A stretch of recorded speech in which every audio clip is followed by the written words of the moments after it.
Hey everyone, and welcome to this video on Crimson Scale's Starslinger character. If you are interested in learning a little bit about that, this is just a upload of my stream in its entirety where we discussed this character. We went through and we kind of reviewed it like a first impressions type thing, went through the mechanics, see how kind of it differed from other characters, and yeah, just basically kind of got to know the character a little bit more before the Crimson Scales kind of thing comes out. I do have a physical copy of Crimson Scales on order now, which is awesome. Really looking forward to playing my physical copy once it arrives. I appreciate that these videos are quite long and probably not for everyone, but I did want to just upload this kind of within its entirety so that everything is preserved here. These are really good streams and it would be a shame to lose them because Twitch deletes the VODs and I can't really afford to store them on my hard drive forever. So I thought, hey, why not? Let's put them up on YouTube. So hopefully people find some value of that, but please do bear in mind, I say it's completely unedited and some people like that, some people don't. So I appreciate that.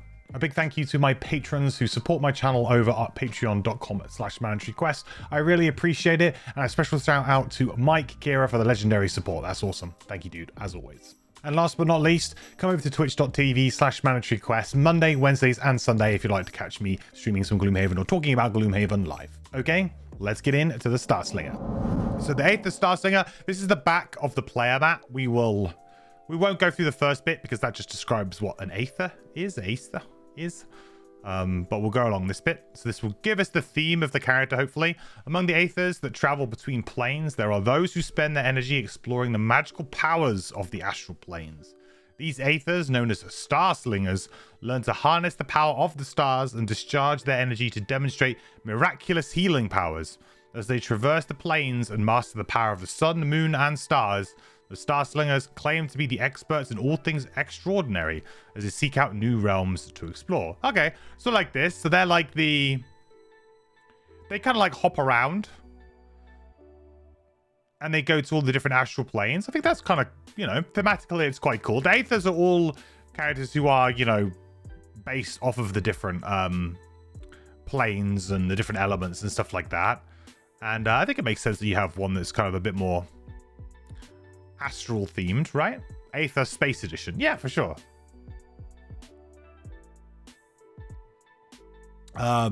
So it's very I like the idea of it, of like them being traveling between different planes, harnessing the kind of the lunar elements of the game. That's really cool.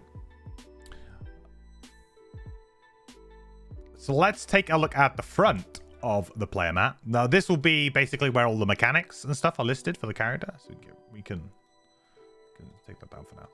Right, so this is the front of the player mat, so where we find out all the mechanics. So 10 cards again, decent amount of cards, which is very nice. Not the highest, but also not the smallest, so a good hand size there. I would say that's like a nice average hand size. Conditional hexes. Okay, so these are the mechanics that this character is adding, right? So the Starslinger has a wide variety of area attacks with yellow hexes, where an ally in each depicted hex gains a conditional bonus tied to the attack. Okay, so this is kind of similar to the Banner Spear.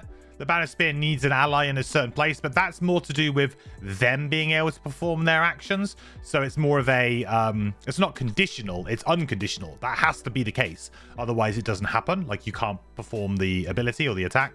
So it's a similar kind of way, but it will reward you instead. So it's not, you don't have to do it, but you might get some reward, or an ally would get some kind of reward for being in those hexes, which is kind of like a cool idea. I think thematically that's quite cool. Gives you maybe a bit more interest in positioning and stuff, right? A little bit more importance to the positioning of your allies on the board, which is cool.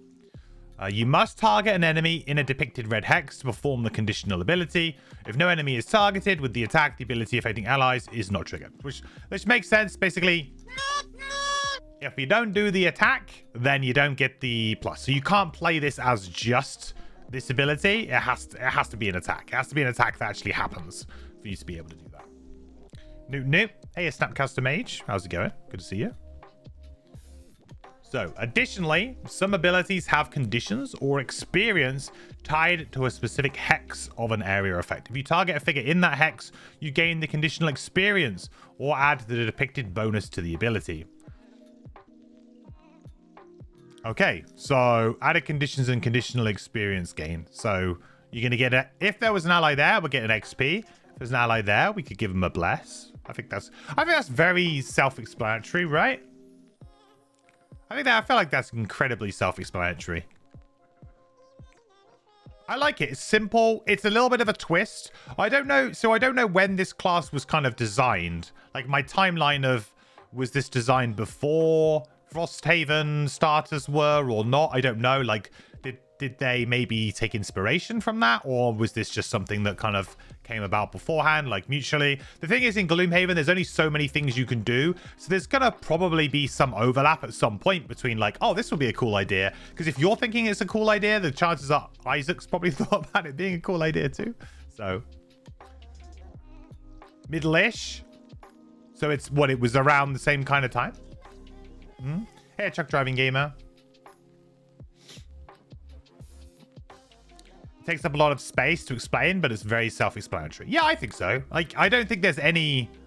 I think you have to explain this to this level so that it's crystal clear, you know? There's no... In my opinion, this is very well written, because from, you know, I have no questions, right? I feel like it's... Yeah, it's completely explained the mechanic very eloquently, very easily. Yes, it's taken a lot of text, but it was worth it. It's done it. And yeah, I've got no questions about it. Fun fact, this had blue hexes instead of yellow, but Banner Spear switched from green to blue for color blindness, so this had to switch. Well, there you go. And there you go. So I like this, though, because it is different. It is different than what the Banner Spear does. Full health. You have many abilities that require you to be at full health to gain powerful bonuses to your abilities. Now, this is interesting because this is actually a fairly common...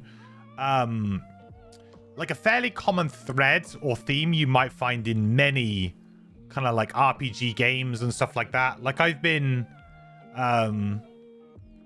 like dabbling, like I play like Lost Ark at the moment. I play an Elden Ring as well at the moment, and both those games have a kind of full health style mechanic where there's like items and things you can get that specifically give you bonuses. I feel like full health is like it is a mechanic that has existed in many other games, and quite often like builds and things like that for different RPGs have sometimes focused on either having a lot of health or having no health, right? So usually you get like, oh, you get a bonus if you're under. And I guess the Berserker was kind of the character that got the benefit for being under. And so this is the kind of character maybe that's going to get bonuses for being like over, right? And also this health track here, I think you guys were saying in chat, the very low amount of health. And obviously that's going to play well into this, because if you can heal yourself back up to full health from low health very quickly, then that's obviously going to really help this mechanic out. But if you had a lot of health, then if you were to take a load of hits, then maybe it might be difficult for you to do it. I don't know. So we'll see. But in theory, having low health here might be a benefit, because you could heal back up quickly, maybe. I guess it depends on what your abilities do, so we'll check that out. Whenever you see this term, it behaves the same as abilities worded as if your current hit point value is equal to your maximum hit point value. Okay, so they're basically shortening the verbiage down to just full health, rather than if your current hit point value is equal to your maximum hit point value. Because yeah, that's usually how it's written in the game. So that makes sense. So add +2 attack and gain 1 XP if your current hit point value is equal to your maximum hit point value, equals add +2 attack and gain 1 XP if you are at full health. Makes sense. Nice and easy. Very, very easy. I like it. Simple, elegant. I like the two mechanics together as well. Like, they're two simple mechanics together that kind of just make sense. Cool. I like it. Thematically, I like the idea. Oh, I mean, I guess we'll see about the different abilities and stuff. I will say that I guess blessing and healing and getting all of those added stuff is quite on theme. The full health theme, I guess, just kind of plays off of that too. I wonder if there was a concerted effort here as well to give each character two mechanics, because all of the characters that we've seen so far have kind of had like two mechanics going on rather than like just one. I'm trying to think of like many Gloomhaven characters that have that. I don't know. Most of the time they usually just have one that's kind of more prevalent. So we'll see how prevalent these are. But yeah, I like it. Good start. Good start. So, onto the cards. Here's the good stuff. Aligned Constellations. Gain advantage on all of your attacks while you are at full health. And that is a burn. It's a persistent ability, so you get it forever. So you can play it for the rest of the scenario. You're going to get this bonus, which is to gain advantage when you're at full health. You're going to make Dark 2 XP. I mean, depending on what our attacks are and how good our deck is, this is obviously incredibly strong if you can get reliable stuff out of it, right? I think. No concern to dev, it's just more base Gloomhaven classes are very basic. Okay, so it's just a case of just layering on some extra complexity. Cool, okay. Not having seen any cards, you're guessing range support class from the special abilities. I would have said that too until this was used as an example. It seems pretty good. If we can get that, that seems pretty good. So gain advantage on all of your attacks, very strong. We know that Strengthen is an incredibly strong ability. To potentially have permanent Strengthen, obviously very, very good. Strengthen, though, is better on some characters than others. And, you know, as like Kira has sort of said, if we're going to be more of a support character, then perhaps having advantage is not going to be great. Also, we have to look at the perks when we talk about stuff like that. So maybe, let me see if I can get the perks up a second. Let me see if I can dig that up. That's one thing I forgot to get up. The perks. Because it's good to talk about perks when we talk a little bit about these things. I'm not going to go right into the perks right now, but I feel like it's always good to have a bit of an idea on perks when you do look at stuff like advantage. Because I say, if you've got advantage on triangles, for example, it's not worth it. You know, it's very underwhelming compared to, say, having it on the Mind Thief or the Spellweaver. Character perks.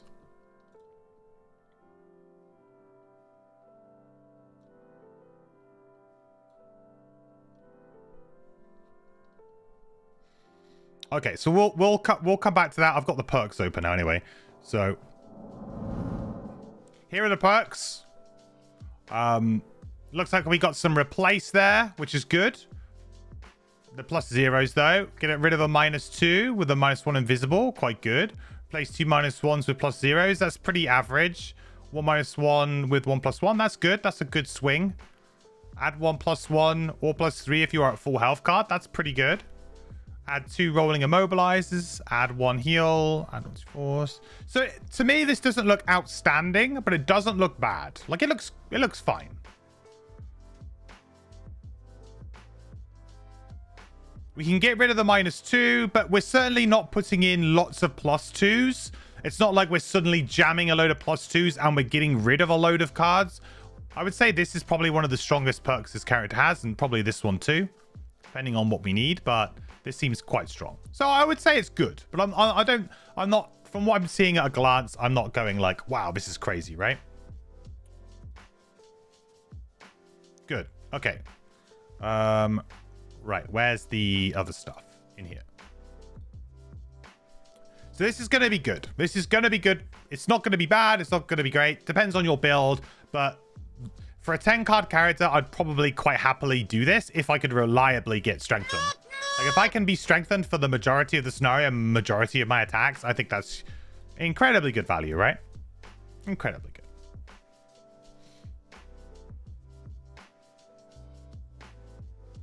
So, move 3. 1 ally within range 3 may perform move 1. I mean, it's a move 3 with an additional little bit of value on it. So, I think that's fine. I think it's okay. The problem is that this kind of effect is... It's almost like you burn it on the first turn. It's one of those kind of cards that says, build around me. You know, this is what I'm going to do for you, this entire scenario. So you probably want to play this very early on, which means that maybe you never get to use this. But I think this is pretty good. Just giving, you know, like if you have summons, I don't know if we do have summons, but things like that, being able to get that kind of thing going on, I think it's quite good. Your biggest gripe with this class is staying at full health is too easy. You just kind of do it without trying. Okay, well, I guess we'll see as we go along. But if that's the case, I mean, this obviously seems very, very strong. It's kind of screaming to be the first card you play, or at least very early on, to get the full advantage out of it. No pun intended. And then this is obviously quite good, but maybe just doesn't really get played. 32 initiative is not amazing. I'm actually quite surprised that this is a lowish initiative with an effect like this. I don't know. Seems a bit strange to me, but we'll see. So good start. Really good build around me card. Probably will form a cornerstone of a build. I would imagine this will be especially if you're going damage, this will absolutely be a cornerstone of your build. Crashing Flare. Attack 3, range 2. We can consume sun or light to get an additional +1. Or we can consume dark as well to get an additional +2 range. So this could be attack 4 range 2 or attack 4 range 4. This is good.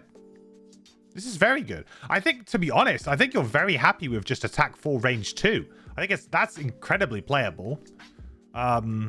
I wouldn't even really worry about consuming the dark here. I think you can make this work quite well. Obviously, the dark would be nice to get something that's a bit further away, and it is useful. It's a nice added bonus. But even if this plus range wasn't here, I think I'd be very happy to play this card, depending on how much we can get it, this element. But this seems very good. Very, very good. Bam, bam. Hey, Mineral. How is this class named? Is the Starslinger is the name of the class.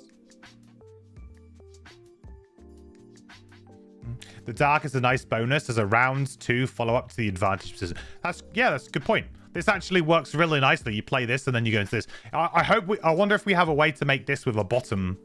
Like maybe we have two, like a nice pairing here to make both elements on the first turn, and then we can go straight into a really nice advantaged attack 4, range 4. That would be pretty sweet. Very sweet.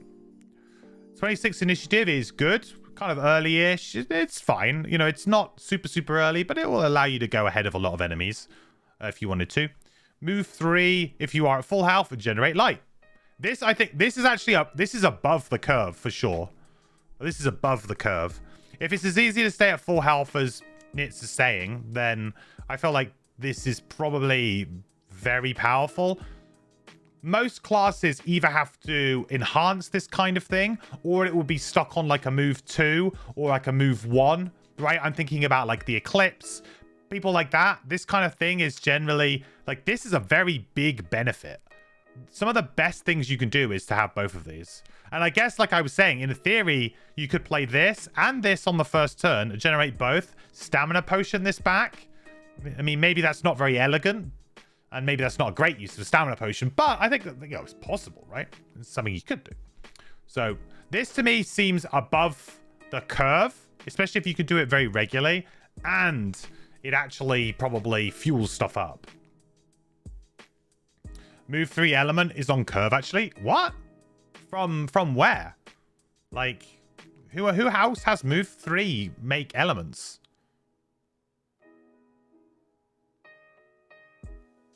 Yeah, like circles has moved, like triangles has moved 2. I'm trying to think of like anybody else who's got like, I mean, you've got like Spellweaver. It's like a level, what is it? It's like, what's his name? Explosion. That's like level 6. Brute has it with jump. Crack has -1 movement plus damage. Oh, I suppose so. That's fair. I suppose you have got leaping cleave. It is a specific element too. Yeah, I suppose that's fair. It's not like it's any element or anything like that. Yeah, it's fair. But either way, I think, to be honest, I think I mean, it depends on how much you use it, right? The thing with the Brute is that he only uses wind on like 1 card. I guess Crackheart's a good example though, because you use Earth a lot. So that is a very powerful card for that character. So yeah. Okay. Yeah, I suppose you're right. Yeah, that's fair. But still, very good. Like, you're happy to see a card like this. Like, a card like this is a great top and a great bottom. It's always going to be played. Good initiative too for this kind of thing. Like, this is an excellent card. It really is an excellent card. Oh, here we go. Right, so we can see these conditional abilities now. Hey, Rents. So diamond rings. Attack 3, heal 1, affect all allies in those areas. Okay. Nice. So this is technically a melee attack, but with a weird pattern, right? So similar to, I think we saw one of those in last week's as well. Bright Spark, I think, had a similar kind of weird one like this. So this is technically a melee attack, but you're going to heal the allies that are in front of you, and it's just an attack 3. This is interesting. This one you find weird because of how you have to aim it specifically to actually attack. Yeah. There's no need to be allies to attack, right? No. So the way that this differs to the Banner Spear is the Banner Spear are like unconditional. You have to have an ally there to do it. In this character, it's a bonus if the allies are there. So it's like the allies get a bonus. So you can still make this attack with no allies there. Just do an attack 3. Yeah. In which case, I think this is pretty average. It is going to be an interesting way to kind of get around retaliate, though. So depending on different scenarios and different enemies, right? I can see this actually being quite a nice little tool to use against retaliate enemies. Just give yourself a little bit of like pseudo range, maybe. I don't know. Obviously, healing allies for just one is fairly underwhelming, but if you could do that and remove poison or wound, get it going fairly regularly, like it has a place. It does something. And I'm very much an advocate for little and often heals rather than big one-shot heals. I love the little and often because that just removes that poison and that wound. And in the future with Frosthaven, it's going to be removing brittle and as well. So, right? And brittle and... Is there another one that it removes? No, it's just brittle now, I think. Yeah, it's just brittle. So, like, stuff like that, I think, is really cool. And it's just nice to be like, you know, when you attack something and you're just like to your buddy, like, hey, and you get to gain 1 health. It's just a nice thing, you know? Brittle and Bane. So, it removes Bane as well. There you go. How often we're going to get baned, I don't really know, but... I wasn't sure whether or not heals removed Bane. I couldn't remember. But if it removes Bane as well, that's great. So there's definitely a lot of utility in just having little heals. Now, I probably prefer them more on like the bottom. Like, for example, I really like Restorative Mist. I think that's a really good card because it just does that kind of thing for you. But speak of the devil, or ask and you shall receive, right? I said, it would be awesome if we had a way to generate light for free when we want to play this on the first turn. Well, look at this. There you go. You got it. So you got your 1 turn set up. You can use this, burn dark on the first turn, do your move 2, make your light, get yourself into a nice position, and then bang, next turn, hit him with the big attack 4, range 4, get yourself an XP.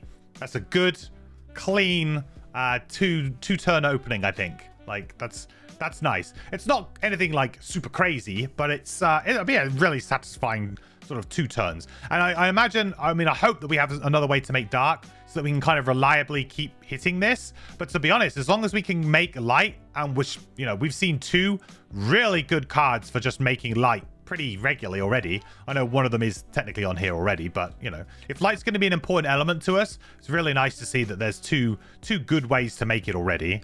We're only like 3 cards in. That's really good.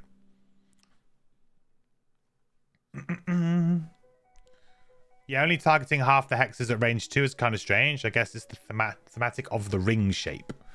Yeah, I guess so. Yeah, I guess so.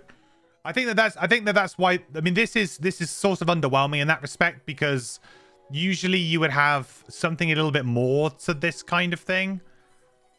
I guess the heal is really what kind of adds in the extra value, if you like, to make it just not a standard attack. It's kind of like gives you a bit more. I think it's fine though. Presumably we get the 1 XP regardless if we heal as well, so maybe it's an important card to just keep the XP flowing. I don't know, but I would assume that we do. It doesn't say that it's tied over here. It's a big symbol here, so it's part of the whole thing. So as long as we do it, we should get it, right? What's the hand size? 10. Earth Shine. Heal 1. Poison, stun. Target 1 enemy within range 3. Interesting.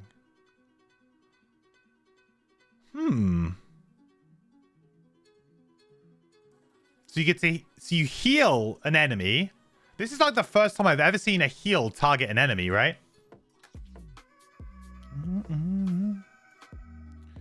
Ba, ba, ba, ba. I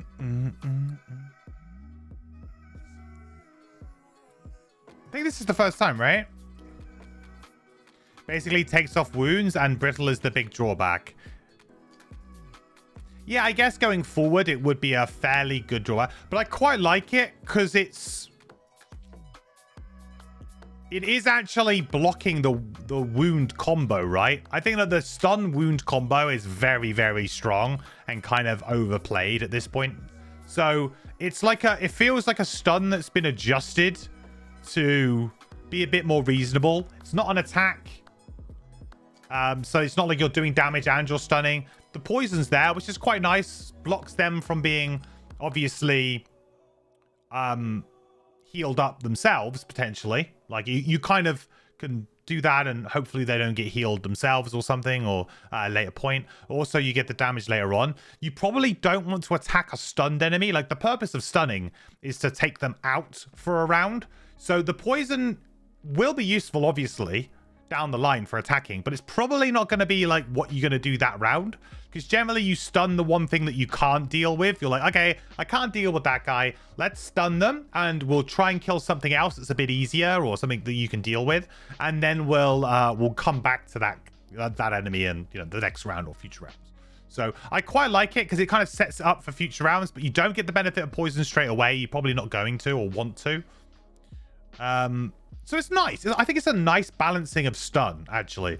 It's a really interesting idea, and I think it's actually it feels like a very fair way to balance stun. Give the enemy a little bit of a heal, get rid of that wound nonsense. Poison them, though, so you do get a little bit of added benefit there, but you can poison them, so kind of like, yep, they can't be healed by an ally, hopefully. And then they're stunned, and then that's it, right?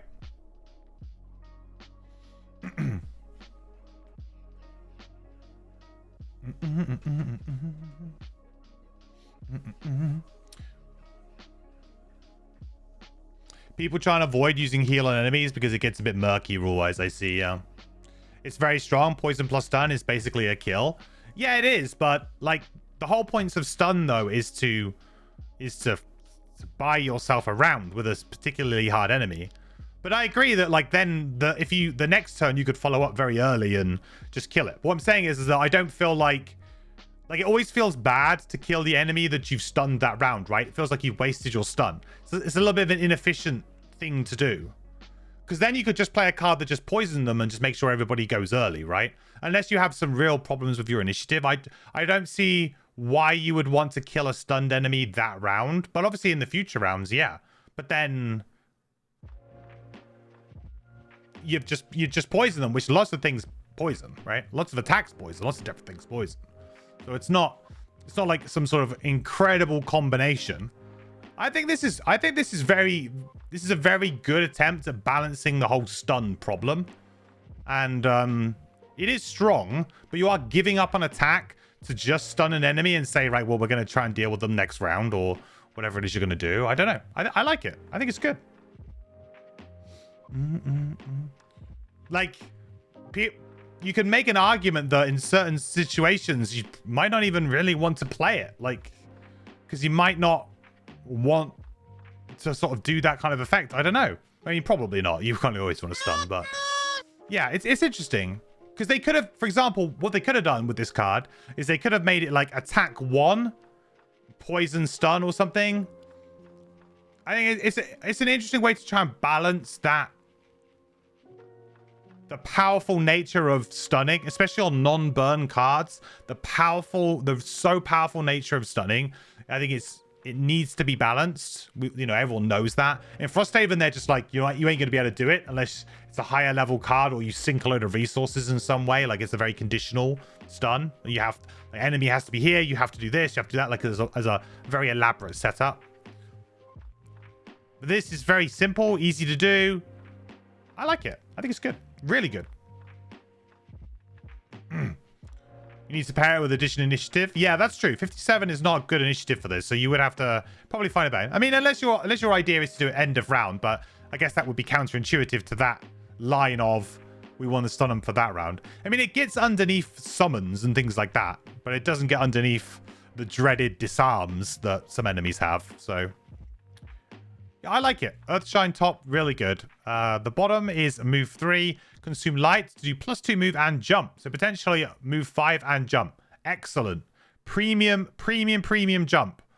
Jump movement, but it has jump. But this is a hugely premium movement card. Like move 5 jump. If that saves you money, like on items that you could spend on other things, right? You normally be like, oh, I need to buy a pair of boots, or do I need to buy winged shoes, or do I need to buy like boosted striding? Like, what do I buy? It's just both of those things in one card. And to be honest, if you can hit this and you just use this as your one movement card, pretty much, probably gonna get by. Like move 5 and jump gets you to wherever you need to be. There's probably not gonna be very little circumstances in where like you need more than move 5, right? And this is gonna do the job, especially with jump.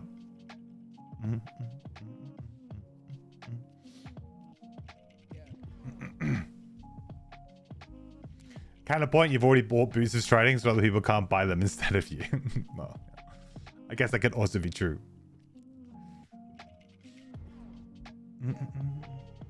How many cards did you miss, Bagan? We're on card 4 right now.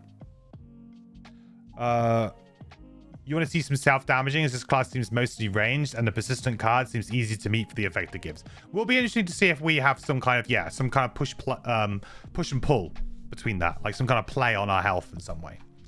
Some more play on it. So yeah, this card is probably the best card that we've seen so far if we're talking about like just like 2 halves that are just really, really good. I mean, I suppose this is pretty close, but this just seems really useful. You're 100% playing this card. Like there's no, I do not see a world in where you're not playing this card. Light pollution, poison, remove all negative conditions from allies. So that could be 3 things. Poison 3 enemies, maybe. Remove all negative conditions. And that is all negative conditions. There's a lot of negative conditions. I guess this is pretty similar to the heal one, right? Except there's no attack. Poison on its own without attacking, it's okay. But if you look at, I mean, obviously we could talk about Cthulhu, who's like the king of it. But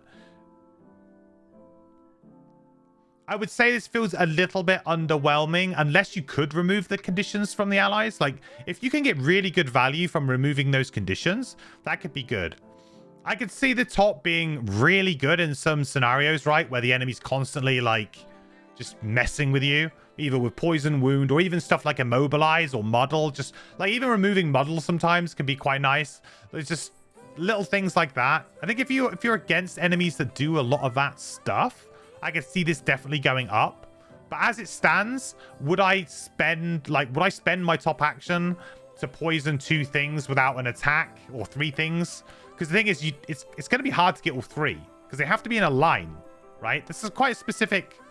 It's not like a clump. Like if it was a 3, the old 3 hex clump, I would be a lot easier, be a bit more kind of like, yeah, okay, we can get that to happen. But 3 wide, that's not, because especially if you've only got 1 ally here, this guy then suddenly moves here, right? Or this guy moves here. Suddenly you don't have it all.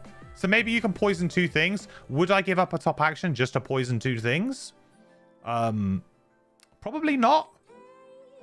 I mean, it's hard to say. It's very it's very marginal, I would think. Depends if we had a good bottom action to pair with it, maybe. I don't know. But yeah, my initial thoughts is that I'm a little bit underwhelmed, but in certain scenarios, this could do work, but maybe not in most.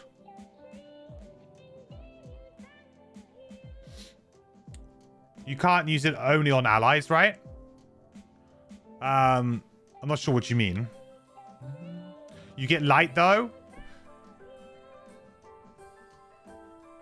True. I guess it depends on how important that is. Like at the moment, I've seen 1 clear chain, right? So at the moment, I'm not wanting for light. I mean, I guess we'll see how many more we get. I can get that this is going to be an important element. I don't know. As a general effect, I don't think it's particularly great. But in certain situations, it will be good. But will it be good all the time? Like enough to make your 10-card hand every time? I'm not sure.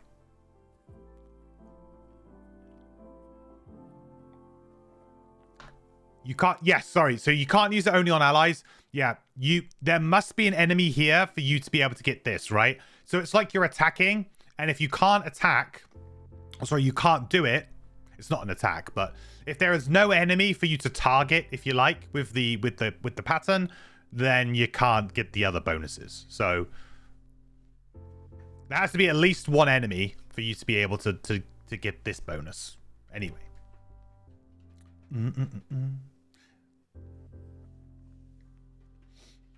We already have 2 light generators on the bottom, and the top seems pretty air if you're just wanting the light. Yeah, that's my general feeling. I just don't feel like it's hugely strong. Not bad. It's like an interesting kind of card, but it's probably one of those cards that ends up getting swapped out fairly quickly, either with level ups or you just sort of end up siding it out because it's not good in, or it's just not, doesn't feel great. I mean, the bottom might change my mind though.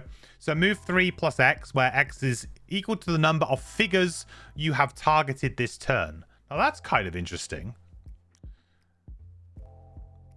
So let's say you pair it with just an average attack. It's going to be a move 4, right? Regardless, pretty much. It's at least a move 3. Probably a lot of the time a 4. And a move 4, 44 initiative. Initiative's meh, but it's playable. So even as just a move 4, it's pretty playable. A move 4 you can only use as your second action. True. That means you can't really use it to engage an enemy, so you can't move in to engage. It's more of a disengage type move, or move on to the next room, or however you want to do it, right? I mean, we are a ranged class, so hopefully we will be able to deal with that. But yes, that's a good point. Like, it will have to be the second thing we play. It doesn't give us the flexibility to move into an enemy. We'd have to do whatever we are and then move somewhere else or whatever to get the bonus at least. But it's a fairly flexible card, and I guess in theory there could be the way it says figures as well, I guess would count something like this. So in theory, if we were to, let's say we were to attack 1 enemy here and 2 allies, I would guess we would get the move 3, because that's the stipulation with the figures, right? It says X is the number of figures. It doesn't say enemies, it says figures. So that would imply just anything that is on the map, so including summons, anything like that would count here. So even the ally bonuses, I presume, would count towards the number. So it sounds like there's some good synergy here. Seems a bit vague. You think that will need an FAQ on the Crimson Scale things? Yeah, I mean, it says specifically, it says figures, and figures you usually use when you mean everything that's alive, if you like. Usually, right? That's usually kind of like the way that I understand it, at least. If you do hit a big AoE, it's less likely you need a big move that turn, though. Possibly, yeah. So all in all, this card seems a bit situational, both top and bottom. But the bottom, I think I like a bit more than the top, depending on, like, I guess it's going to come down a lot to the flow of play as well, right? Like, how does our strategy flow together? Like, for all I know, we actually need to move forward a lot, so this is rubbish. But if we're in a situation where we can actually top attack, you know, standing on the spot, find ourselves a nice spot in a room and just stand there and just, you know, play our cards, then perhaps this will be okay. But we have already seen a ridiculously big move, right? So I know this has also got a strong top though, so, but, you know, we have got a move that is very good. So maybe we don't need more moves, but moves are always going to be good. Okay.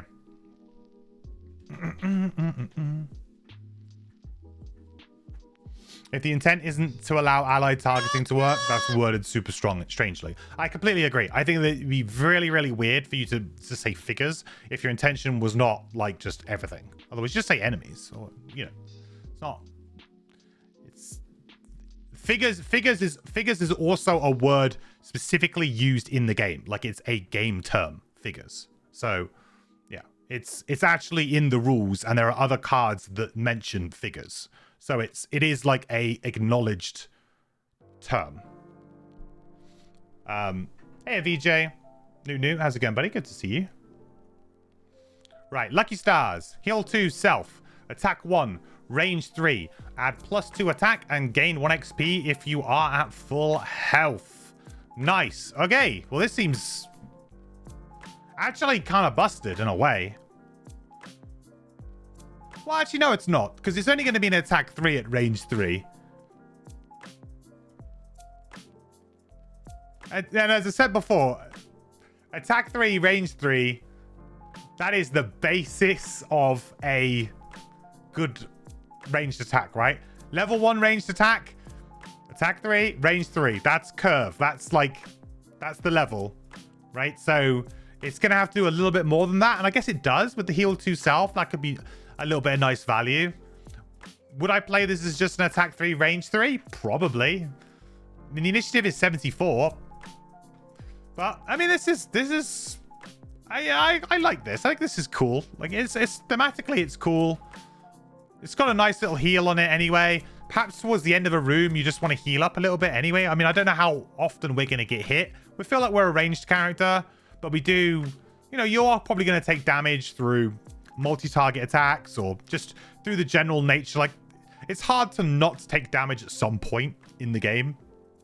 Just because of the way that enemies can do things that are unpredictable, or even sometimes your allies, right, can damage you like crack art or something. That could be bad. Easy XP as well. Yeah, very easy to get XP. So attack 3, range 3, gain 1 XP. Yeah, I'd play that card for sure. The 74 initiative is not great though. That is quite a big mark against this kind of effect, because presumably you'd want to do this early so that you didn't get attacked, right? I don't know. It's weird. So let's say that my max health is 6 at level 1, right? So let's say we're at 4 health. We really want to go early to not only maybe stop ourselves from dying, like we might get hit by two or three attacks, right? It might be quite dangerous.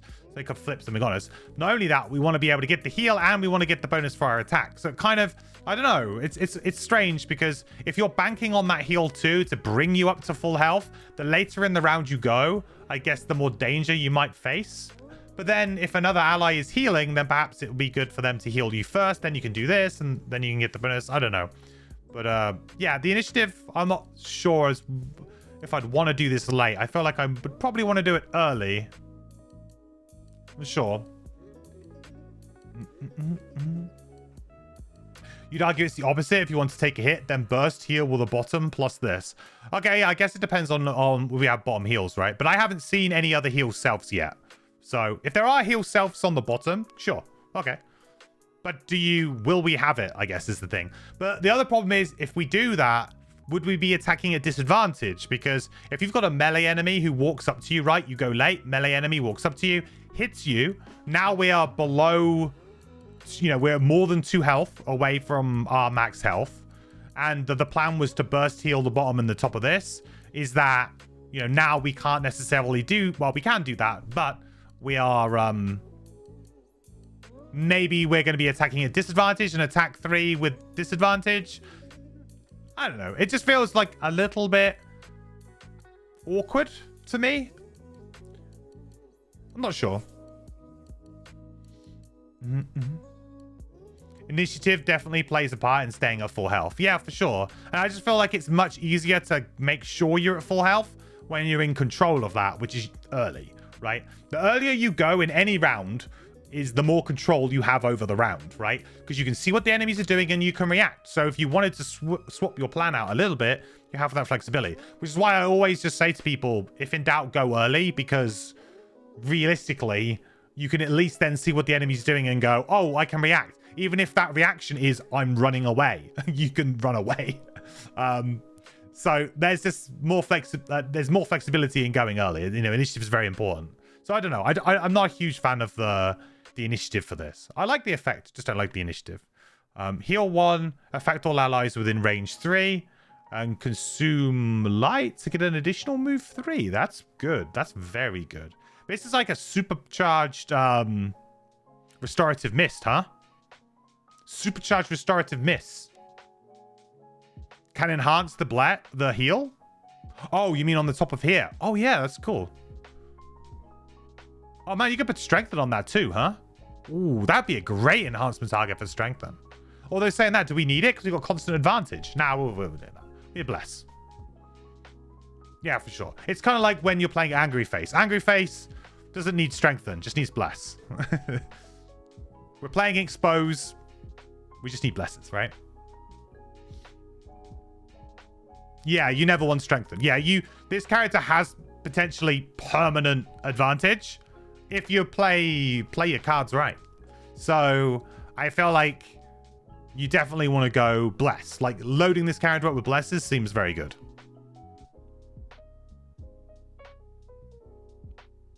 So very, very similar to expose on the angry face. That kind of way of playing, like where you use is it moment of peace? I think, which is just like a move heal bomb just to load up on a bless.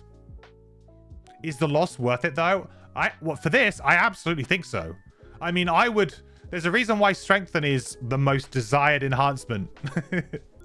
This not missing is really nice and certainly makes the game a lot easier. You know, game can be hard when you get bad RNG. Just take the RNG out of the game. Only have good RNG, right? It's big. It's very big. And if we can bless as well, that improves strengthen even more.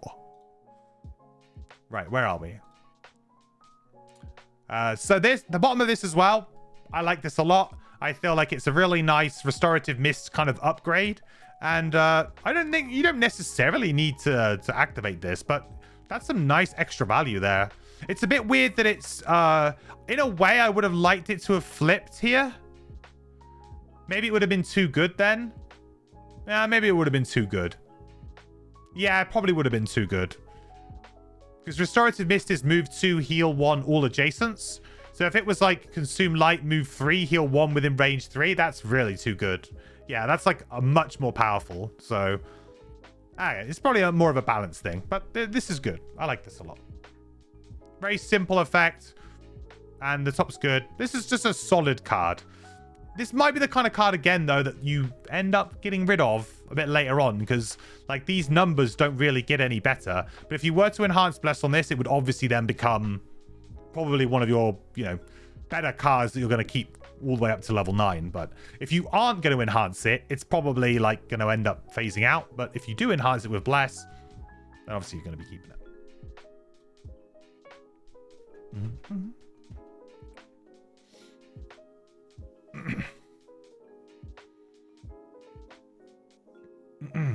You think it's worse because it has no movement without light and it might heal an extra person? Yeah, true. But that flexibility is very good, right? I think like just being able to have that flexibility is nice.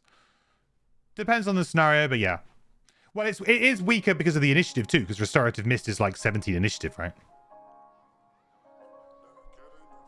Yeah, solid both sides, I agree. So Luminous Blitz. Attack 3, heal 2, affects 1 ally in the area. So this is like similar to the other one, right? But it's a heal 2-1 rather than heal 2-1. Heal 1-2 rather than heal 2-1. Got there. Very similar pattern as well. I mean, pretty much.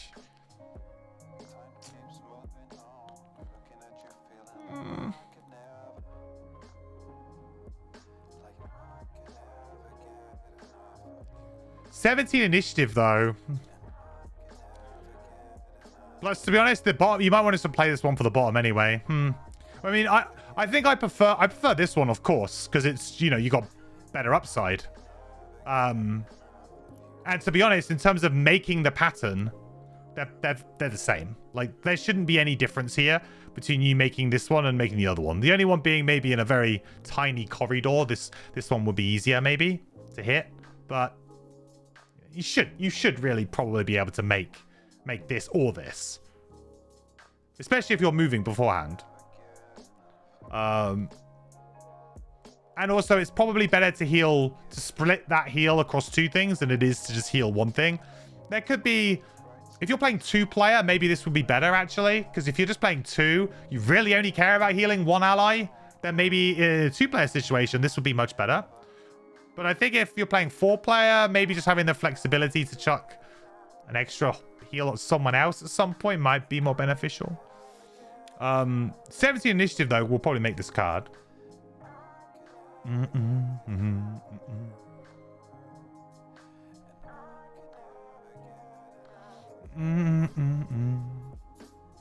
Cool layout. So this guy is vanguarded by his allies. Yeah, for sure. Yeah, for sure. I kind of like the idea of that, of like you being kind of just directly behind and supporting. It's a cool idea. Yeah, so I think that these both are slightly different use cases. But the initiative on this might make it a little bit more playable than this. I don't know. Interesting. But the bottom of this is so good. I don't know. Unconditional make light, pretty much. As long as you're not immobilized. The bottom is move 3, heal oneself. Again, really good value. 17 initiative, move 3, heal oneself. Excellent card. Like, this is our earliest initiative we've had so far as well, I believe.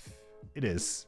So, yeah. I mean, you're taking this card. This card's being played. Two good halves. And you could play it for either of them, really. I could see you easily playing either of these two. Like, for top or bottom. Also, maybe it works quite well with this thing, right? Could do. Like, as Yitz was saying about the super heal. Maybe you could, if you heal yourself for 1, move yourself into a nice position, and then perhaps get this. Could work quite well. Do we think we'll get an Algox Mercenary in Frosthaven? I think so, right? Didn't they do a whole thing about that in the Kickstarter? Didn't they do a whole thing about Algox and Lurkers and whatever the new ones are called? The weird, like, cone people? I can't remember. Yeah, pretty sure that was already in there. Unfettered. Yeah, that's it. Sorry, unfettered. You like that most of these cards are flexible and have 2 very playable cards. Yeah, I agree. I think so far this character is very pleasant. Like, it's very easy to understand, probably quite easy to play, and the mechanics are simple, good. I like this class so far. It feels like this will be a fun class to play, you know? Something a little bit of a change of pace, but nothing too crazy. So I think that this is obviously an auto-include because of the initiative and the usable 2 halves. Makes it kind of an auto-include, really. Solar Eclipse. Attack 2. Invisible. Affect 1 ally. We can consume dark to create light. Ooh, other side. Interesting. This is a weird one, huh? Now, this is an interesting one. Very strange.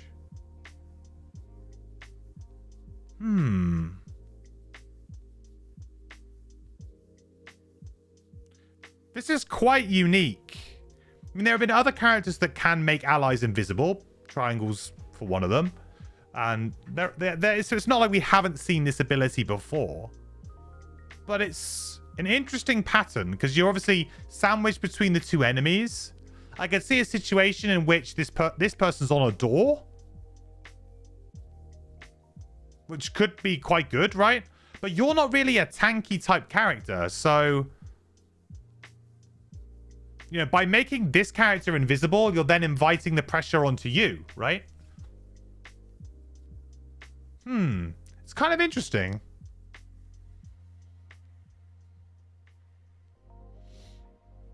You think this action is borderline a trap? It's kind of hilarious because if you don't do it late, it just means you get slapped hard. Yeah, that's my concern. My concern with this in particular is the taking the focus away from this character onto you, which is not always, it is sometimes something you want to do. But with a character with 6 health and specifically has mechanics relating to being at full health, it doesn't feel like you're the kind of character that really wants to be just getting hit randomly by things. You want to be in control of your own health. And this puts that, you know, kind of removes that control. I feel like this is very... Yeah, this is a really hard one to evaluate. I don't think it's particularly great. Because invisibility is something that, although very strong, if you don't have a plan, like I'm going to go invisible here or there, it's not going to work. If this was just a general scenario and you're in the middle of the room and this is somehow the pattern that you've made. Also, this is also kind of a weird pattern to make, by the way, too. Like to be sandwiched in this way. If there was only one enemy here and it was towards the end of a room, would you rather be attacking for more than two? You know, this is a default attack with maybe invisible stuck on it. Wow, with yeah, maybe invisible, I guess, because the allies there. This is... What's the Brute card like this? Hasn't Brute got a... Brute's got Sweeping Blow, but that's like target 3 things, right? And that's barely playable. That's barely playable. After like level 1, level 2, you're like... Don't really feel good about Sweeping Blow. Yeah, maybe this isn't playable.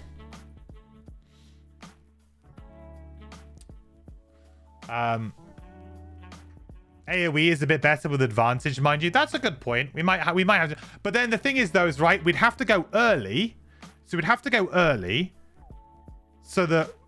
Well, would we want to go early? I mean, I guess we could go late, and then they take the damage, and then we make them. There's a lot of interplay with initiatives here that needs to kind of come true.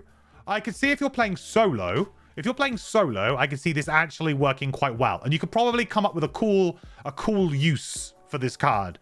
If you can, you know, get all of the pieces in the right place. But if you're playing multiplayer, this is just not going to be very usable. Like, you're just going to get into situations where, you know, your ally's not gone on the initiative that you thought, or the enemy's not where you thought, or they're not going to be there because they ran away or whatever, right? But if you have a very specific plan around it, it could be interesting, but... Yeah, maybe ultimately a bit too hard to pull off, or a bit too weak, maybe, for multiplayer games. Go late and move to this and attack, then go early next round to back off, or start around here and go early, hit, then move off. Yeah, a little bit of the kind of like the try and get the double turns. But 60 isn't particularly late, though. That's the other problem. I would have loved this if it was super, super late. Because then it'd be like, okay, well, you're either going to go... pair it with another card to go early, or you just go super late with this is your leading initiative, right? But 60 is like a weird kind of like, it's kind of late, but it's not always the late, right? You know, if this was like, I don't know, 80 or 90, maybe, I don't know. Weird, right? Also, as a note, this class has much less dark than light. So you think that it's do you think it's a trap to then consume the dark? Like, do you think it actually, dark's pretty good? I'll tell you what, if you're playing Pillar of Night, or if you're playing Temple of the Elements, maybe cards like this might be okay. Pillar of the Night in particular, see it taking that dark away from a night demon could be quite good, but you're not going to do that on 60 initiative though. So I don't know. Again, maybe that's another problem with it. Okay, the next 5 times you start your turn, when dark is strong or waning, perform a move 2.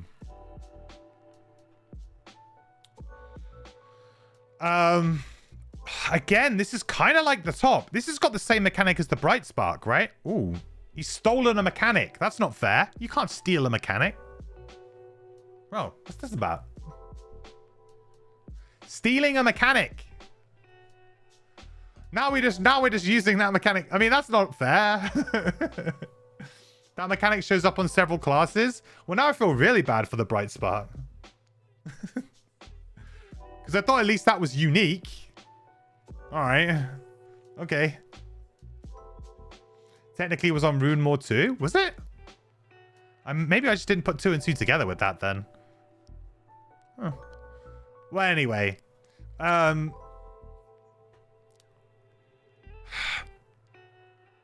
I don't know if I like this or... I don't think I do like this. I think this is... Again, similar to the top, it's situational for a particular scenario, maybe. If you had dark all the time, and it was very regular, then sure. Feels like a combo piece that could be quite good in certain situations, scenarios and stuff.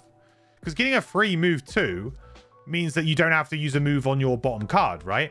So stuff like that can always be quite good because you could maybe free up to do like a double attack, for example. Like suddenly now you can do an attack top, and if you've got an attack bottom, it's a very strong turn. Also, obviously, you do make dark yourself one time with this.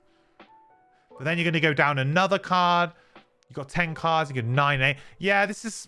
but you wouldn't necessarily want to burn this early. I don't know. I'm not a huge fan of it. The additional heal with range 3, I guess, is nice. Heal 1, range 3. It's decent. I don't know. Feels a bit risky for a burn, you know? Because also, there might be times when Dark is strong and you actually don't really care about doing the move 2 and you lose the charge. So maybe you might get three useful charges out of it where actually you're like, yeah, that was really worth it. And maybe 2 might end up not being worth it, or, you know, it could be a mixed bag, right?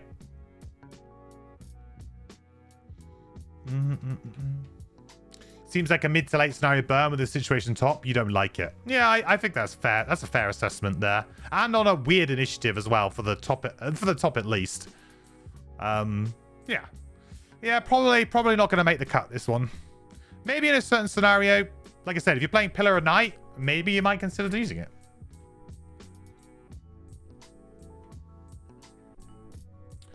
Starstruck. Attack 4, Pierce 1. One ally in that area may perform an attack 3, Pierce 1. Nice. I like this. Like a little double team. And they get a bless. Nice. Very nice. So you get attack 3 and a Pierce 1. It is a burn, which is kind of understandable. But it feels like a really good boss killer or elite killer card, right? Love the name, Starstruck. It is good. I think this is... Oh. Let's have a look at the bottom first. Heal 3, range 1. If you affected an ally with this heal, generate light. Range 1. Ugh. See, this the awkward thing. Like, a card like this, I would love to have a really reliable bottom. And this is... I guess when Yitz was saying earlier about the... You know, if you go for the big heal, right?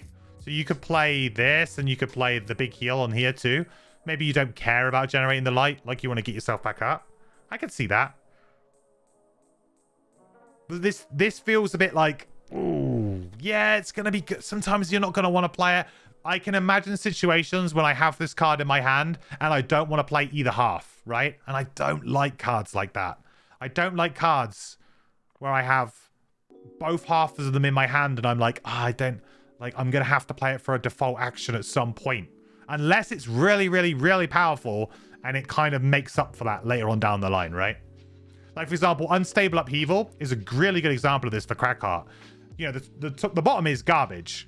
The top is where it's at. And you don't always want to play it. But the good thing about that is it's 13 initiative. So even when the card is kind of useless, it's still got a usable initiative and you can use it like as a move too.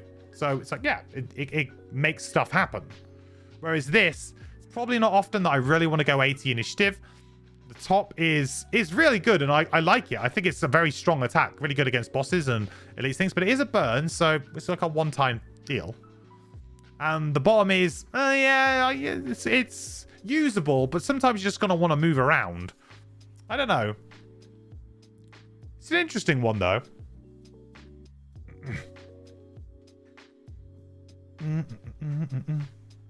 See you, Mineral. Thanks for stopping by, buddy. Good to see you. You're okay with this being melee if it's a final room burn at the point you can risk losing full health to get rid of that last Helio boss. Yeah, I like this as like a boss killer or elite killer. We've got 10 cards. We're gonna maybe burn one more to go down to 9 with that permanent advantage. So 9 is gonna be like our general. We're not gonna burn many cards when we're on 9, right? We're probably, like I said, we're gonna have maybe one more burn around the midpoint of the scenario, and then maybe some burns towards the end. This is obviously more of a late game burn. If it had any other bottom, you'd never cut this card until mid levels. Yeah, that's that's reasonable. Like the problem that I have with this is that the bottom might sometimes do absolutely nothing. Like it just, if this had good movement on it, right? If there was movement on the bottom of instead of this, I don't think we'd even be talking about it. It'd just be like, yeah, this would be really fun. We'll use it. It gives us a late initiative to maybe go late and have a decent move towards an enemy to set ourselves up nicely for the next turn. You know, and then we can do the late early type stuff. But the fact that it doesn't have that, it has an ability on it that's like, it's okay. Yes, it's useful, but I don't know. I guess if we could stay in one spot, it's awkward. Certain comps, it'll be an all-star because the heal 3 plus light is insanely good if you can make use of it. Yeah, it's the range 1. I'll tell you what, if there was an enhancement dot here, that would have been cool. Maybe get that up to like a range 2, and then maybe it'd be slightly more playable. The thing is, though, this character does, like the way this character kind of works, though. This card's a bad example. This card's a good example. We are kind of incentivized to be in these kinds of positions. So it could be fair to say that with really good planning, there's nothing to say that we couldn't, you know, go, you know, get ourselves into this position the previous turn, you know, get our ally to do something cool here, and then we could follow it up on the next turn with something like this. Like that is possible. We are kind of incentivized to be within range 1. Like the game plan is to be within range 1 a lot of the time. So it's one of those ones that's hard to say until you play with it. But my general feeling is that I don't like cards like this because they're a bit too rigid, whereas I like a bit more flexibility. That's all. Yeah. If you set up previous turn, you can attack 3 and then heal an ally for 5. Yeah, which I think is really good. But again, it's quite a rigid way of playing, and I prefer to have more flexible options. That's all. But the intention is good, and like I said, if you can really focus on it and get it going, then yeah, it's good. It's just real weird. I do love this though. I think this is really cool. All right, Supernova. Attack 2, range 3. Add +1 attack if you are at full health. Oh, so it's another attack 3, range 3. Nice. Consume light to do -1 range, but target 2. Ooh. Stinky. Stinky. I would actually have preferred this to be -1 attack, target 2. The -1 range is like, ooh. Kind of means you're probably going to have to move. Maybe not, I don't know, but the -1 range is kind of a big deal. Does really make it hard to hit. It's trying to hit it, right? It's range 2 immediately makes target 2 harder. That's the problem. Like it's counterintuitive to the bonus that it's getting. You're reducing range, which is giving you the capability to hit higher target attacks. Maybe you can get close and it will be okay, and the range won't matter. And in that situation, obviously, very good. But it's more of the point of, by doing that, it's now like a doubling down. I would have, if it was -1 attack, then we would be more in like a situation where, okay, cool. We get a bit of a bonus for it, because I think you probably want to target 2, but also you wouldn't have to consume the light sort of thing. I don't know.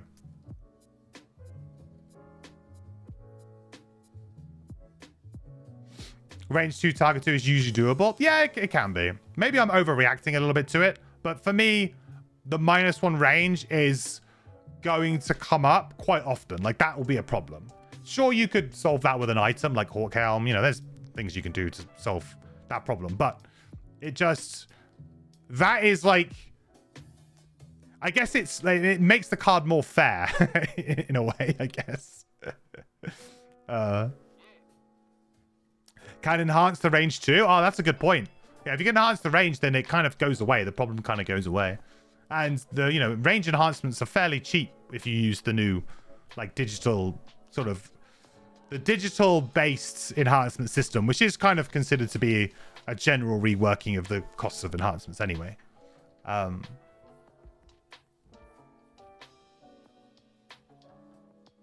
I guess if you do have advantage,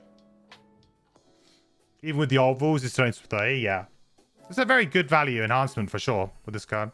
Yeah, maybe I'm overreacting a bit with the range thing. Maybe the -1 range isn't going to come into play. I just know that whenever you're talking like range 2s always just get a bit funky for me. I really dislike ranged 2s because it limits things a lot.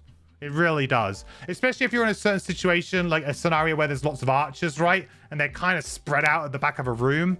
Trying to get a target 2, range 2 on those guys as they're running away from you because they're trying to not have disadvantage or whatever. Like, it's just... I just find it difficult. Although saying that, if you're playing on a higher player count, you'll probably find it easier. So if you're playing like 4 players, you'll probably find it a bit easier. More things in the scenario for you to target. You don't have to worry so much about it. But yeah, if you can hit an attack 3 on 2 things with advantage, yeah, it's very, very good. You probably average like 4 or 5 damage per hit, I would imagine. Like 4.5.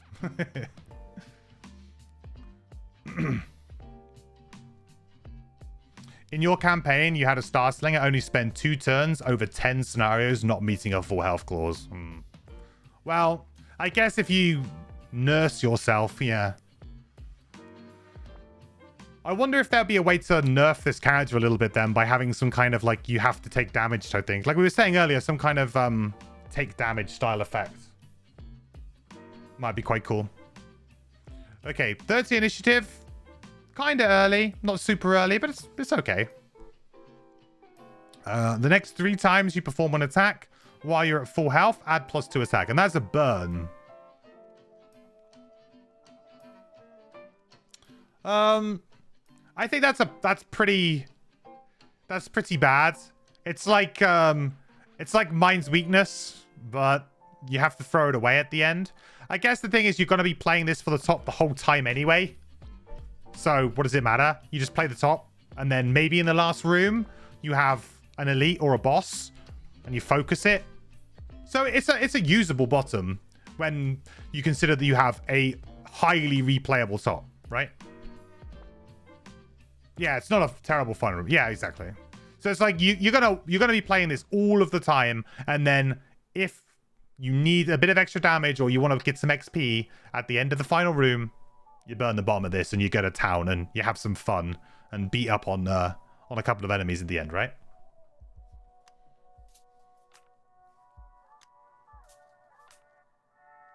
Also, importantly, this says perform an attack, right? So this isn't +2 attack across the entire attack action. This is so if we were to do...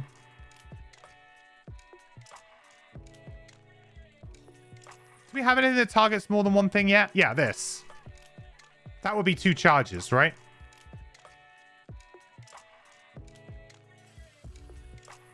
So you could burn through the charges pretty quick.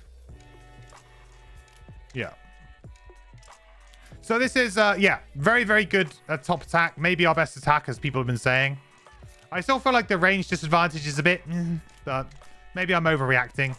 But yeah, good bottom too. So yeah, very strong card. Very, very playable. Instant include. So onto the X cards. Force Field. On your next 6 sources of damage from attacks targeting an ally, that ally gains shield. Ooh. I kind of like this. Like, it's a unique effect because it doesn't have like a range or anything on it. It's just like whenever an ally gets attacked, I like thematically, like you've chucked a force field, like you're just sort of like put a bubble up or something.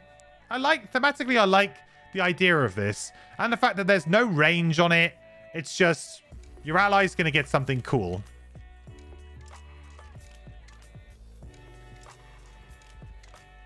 I like it. It's like it's tanking, but it's like a pseudo tanking kind of thing, right? I quite like it. Poor Brute's warding strength getting flexed on. Very true. This is much better than warding strength. I guess the only downside is this is that it doesn't protect you. You're not in your own force field. Not allowed.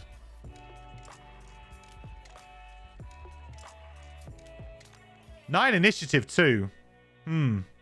I like it. I actually... I don't think it's super powerful, to be clear. I don't think it's super powerful. But in terms of like just a nice like starter kind of tanking ability, I think it's good. Like it works well. 6 charges is a good amount of charges as well. And you get some little heals as well mixed in there a little bit, just in case they really get hurt. Although this would be... So this would be you performing a heal 1 range 1. So if you were next to that enemy, or... I guess you could just heal somebody else with this too, right? This is just you performing a heal 1 range 1. So you don't have to heal the ally. You just perform that action, right?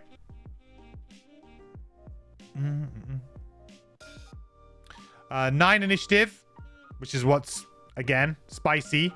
Earliest initiative we've seen so far. So if this bottom is good, then it's an auto include. Enemies cannot focus on you or target you with abilities this round. Oof. Ooh. Oh, wow. Invisibility. Bottom plus door equals invisibility, but not invisibility. Well, yeah, because you would... Well, yeah, I guess you would be. Because you'd just be like an obstacle. It's invisibility without being invisible.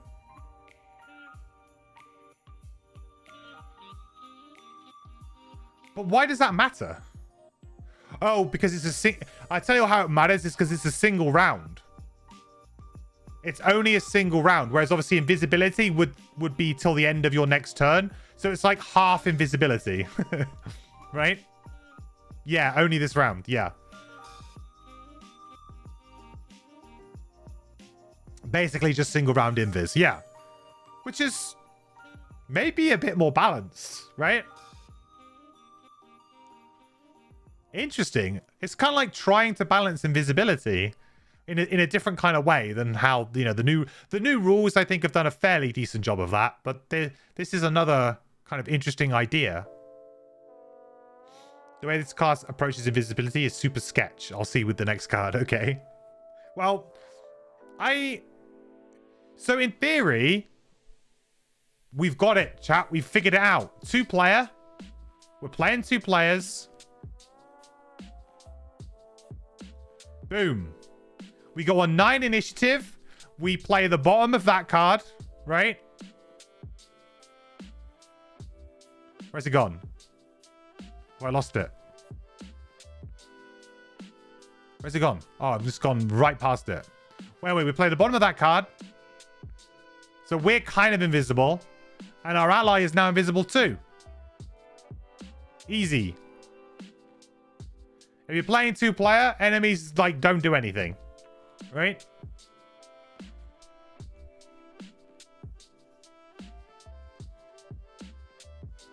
This card is a huge contrast. Selfless action on top, selfish action on bottom. Very thematic.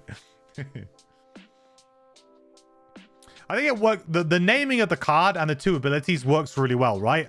The top is like you're throwing a force field over your ally, and the bottom is you're kind of throwing the force field over you, and they just like, we're not bothering with you because we just can't get to you.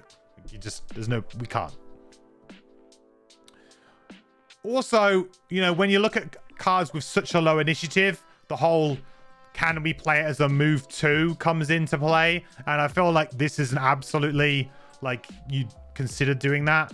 So this card might just be an auto include just because of this is very interesting utility, but also just I would happily play a 9 initiative 2 move on most characters. I know it's boring, but it works. So having that kind of tool is, yeah, I think it's worthwhile, right? 13 initiative even. X, loot 1, push 1, target each enemy adjacent to a hex looted with the loot ability. Loot 1, push 1.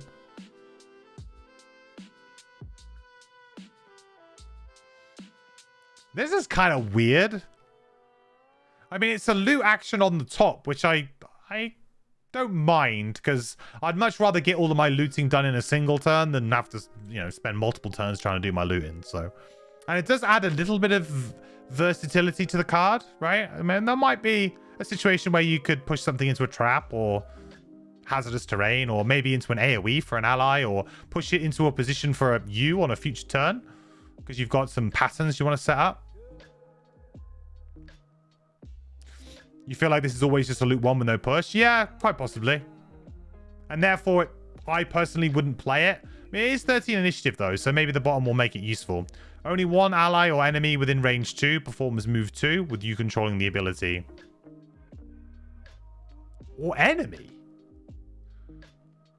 One ally or enemy? Why would you ever want to... Why would you want to let an enemy move 2? Oh, it's with you controlling the ability, though. Oh, that's weird. Okay, because it's with you controlling the ability. But you get to control your ally's ability. Can you just troll? You can just troll your teammates and walk them into traps. This is the first instance of you being able to control an ally's ability, right? Sorry, I didn't see the bit at the bottom with the you controlling the ability. The ally bit, though, right? I haven't played the Void Warden, so you'll have to excuse me if it's on a Void Warden card because I haven't played the Void Warden.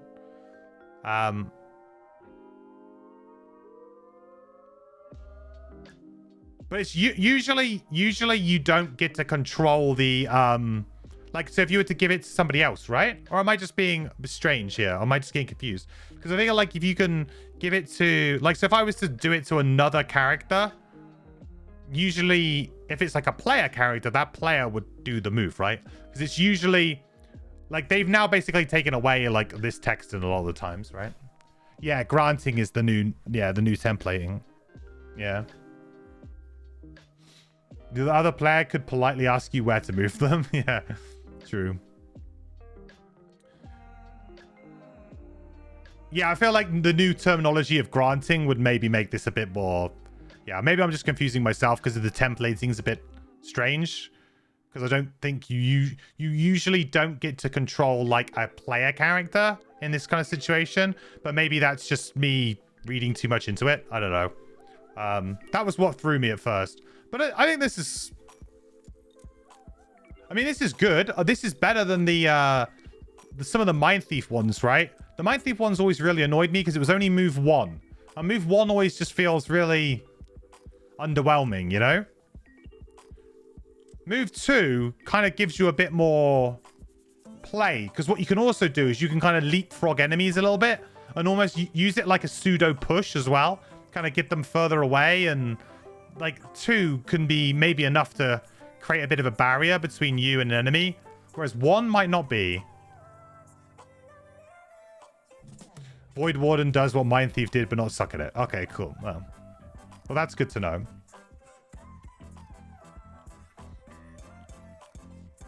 Yeah, Mind Thieves were bad. Yeah, I thought that was a missed opportunity with that character too. Because, like, the theme of the character is, like, you know, mind control. It's literally in the name. Mind Thief. But yeah, they just seem to attack. Like, the controlling abilities kind of suck. Outside of a couple that are, like, hostile takeover, sometimes you can play that. Like, there's a couple, right? But generally, they're pretty bad. Yeah, didn't have much in the mind. Yeah. I think this is good. 13 initiative 2. It's in the same situation as this. Don't know what our balance of initiatives is going to be with this character. Like, I like to have... Generally, I like to weight my cards towards early and then have a couple of late. So, you know, 13 is good. But the top is really quite underwhelming. But certainly you could do worse. And just having a loot card at level 1, just so you can get some money and, you know, get things going a little bit with your character. You know, you want gold. It's going to help you improve your character. Maybe just having this around is going to be good. Like I said, this is basically like a free Doomed Compass almost, right? Except, I suppose it is only range 2. Range 2's a bit awkward. Like, Doomed Compass is nice because it's like range 5. So the range 2 might also make this a bit awkward because it's a bottom ability too. So I don't know. Jury's not out on this one, chat, but I felt like overall, I'm like middling with it. I think.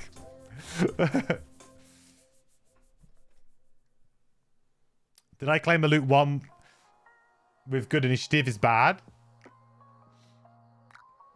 You find that genuinely offensive? I don't like loot cards, tell you. I just don't like loot cards. I don't. Never have, and I probably never will. I just find it a part of the game that is not fun. Like, I like to kill things. It's just how I like to play the game. And I find running around picking up loot the kind of dead turns in the game. I find looting to be dead turns, and I find that I much prefer engaging turns with enemies rather than, you know. It's a bit different with, you know, when the enemy's dead occasionally, you know, you got to play one here or there. Like, it's an important part of the game. Don't get me wrong. I just don't particularly find them very interesting. So, Lost in the Stars. Remove your figure from the board and place your character token on the hex it was occupying. Next round, when all figures have performed their turn, teleport to an unoccupied hex closest to your character token. Discard this card and perform your turn for the round. Okay, that's going to need a second read. Remove your figure from the board and place your character token on the hex it was occupying, right? Next round, when all figures have performed their turn, teleport to an unoccupied hex closest to your character token. Is that including is that including the hex the token is on? I presume so.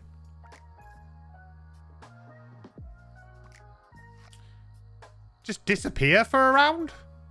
Miss a go? Including the hex. But figures can move to your spot. Yes. So I guess you could be pushed back or forward or whatever. Yeah.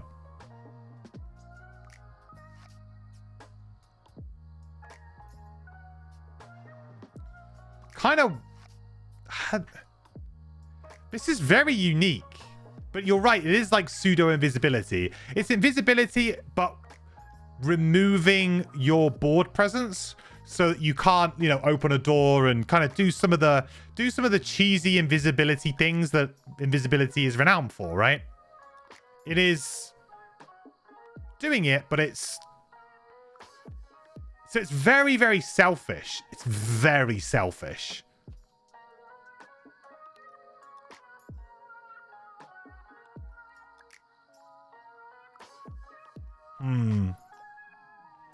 I mean, 6 initiative as well. Maybe this is just good.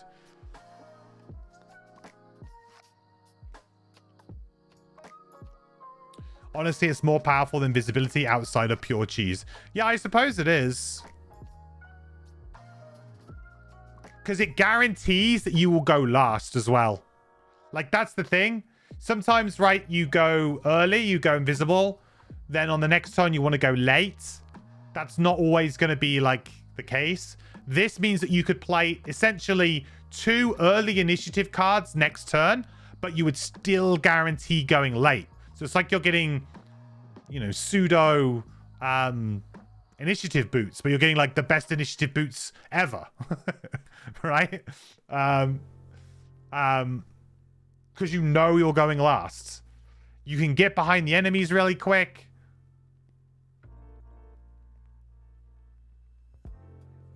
I'm always nervous, though, of taking too many cards that don't, like, do anything, if that makes sense. Like, this does something. It helps you out a lot.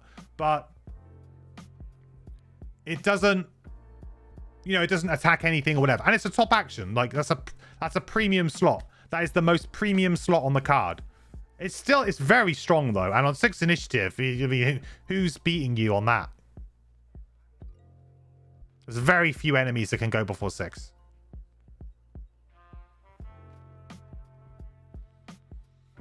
Be honest, will you ever not run a 6 initiative card at level 1? Yeah. I mean, similar to why I was considering running both of the 9 and the 13. I'd play just a move 2 at 6 initiative, which it is, right? Everything else is just upside.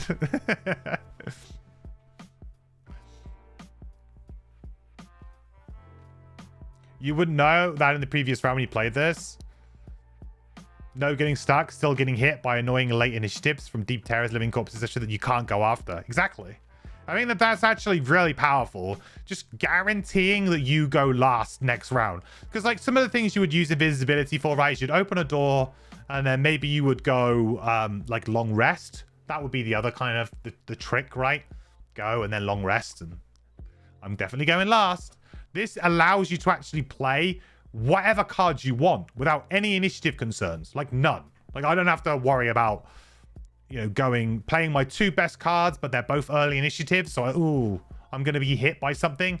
You know, I'm going to have to run away. I'm going to have an invisibility cape to chain it together or something. No, it's probably one of the best setup cards in the game, really. And if you could generate an element, so let's say we use that move 2 light as well to just kind of get ourselves an element so we were good to go, then that gives you such a clean next round. It's pretty crazy, actually.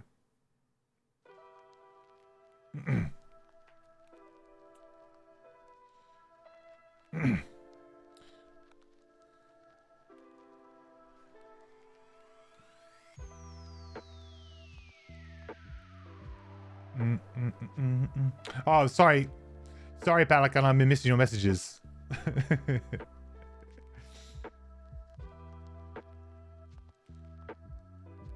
Yeah, I guess that's a fair point about the summoning stuff.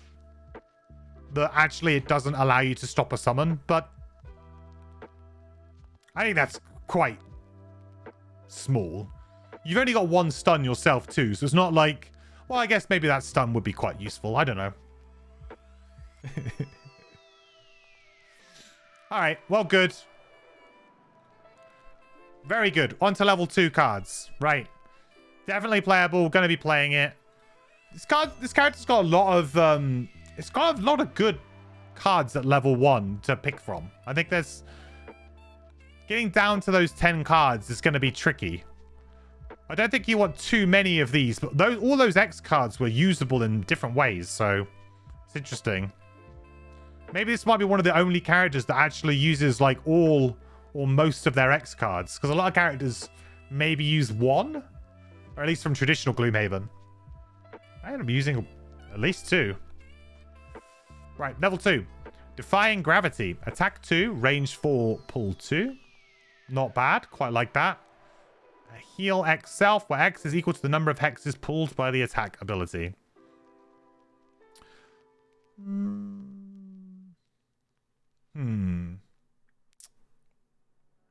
Kind of awkward ordering for this character, right? We want the heal to be before the attacks, because we want the advantage. So this is like weird ordering of actions for this style of character. It would have been better. I mean, they wouldn't really work with the number of hexes pulled. Yeah, it's just a little bit awkward for the way this character mechanically wants to work, right? We want to be at full health while we're attacking to have advantage. So the heal at the end is irrelevant.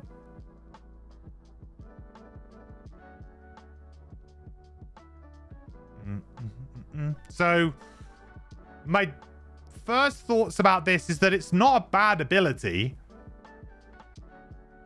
but it's basically hook gun, and hook gun is, and this is level 2 as well. 22 initiative. To be honest, with initiative with this character, I'm starting to feel like we don't even need to consider that. I mean, come on. We had a lot of good initiatives at the end there, so maybe we don't have to worry too much about that. I mean, it's worth considering for the card action, but bottom is attack 1, push 2. So this is an attack on the bottom, which, you know, that always like makes me interested. Whenever I see moves or attacks out of position, then you start, the wheels start turning and it becomes a lot more interesting to try and find like a good combo for it, right? So attack 1, push 2. One ally in there may perform a move 2. Newt. Newt. Hey, Bones. Welcome back, buddy. Thank you so much for the support. 8 months in a row now, dude. That's really cool. Thank you so much. I really appreciate it. The quest continues, my friend. Good to have you here with us. Bottom seems quite gimmicky. Yeah, I don't know if I I don't know if I like it. I feel like in general, this card's actually quite underpowered compared to quite a lot of our level 1s, to be honest. I don't think this is great. Because the problem with this kind of thing as well is like, it's on the bottom, so how often is this really going to happen? I don't know. Maybe if you're working with another... Maybe if you signal this to your team a lot, to be like, this is a pattern that I really want made. And maybe if you know, communicate with your team, and maybe this pattern's going to end up being something made more often than not. But this kind of pattern would require stuff like jump, like you have to have jump or your ally has to have jump. We do have a bit of jump. We've seen it. So it is possible for us to kind of get behind. I guess this card here is also very good at that kind of thing. Run past the enemies, go invisible, let them move towards your allies, then you spring up behind them. So there is some nice ways to kind of do this pincer movement with this character. I think it's doable, but it's yeah, just for an attack 1 push 2. I don't know about that.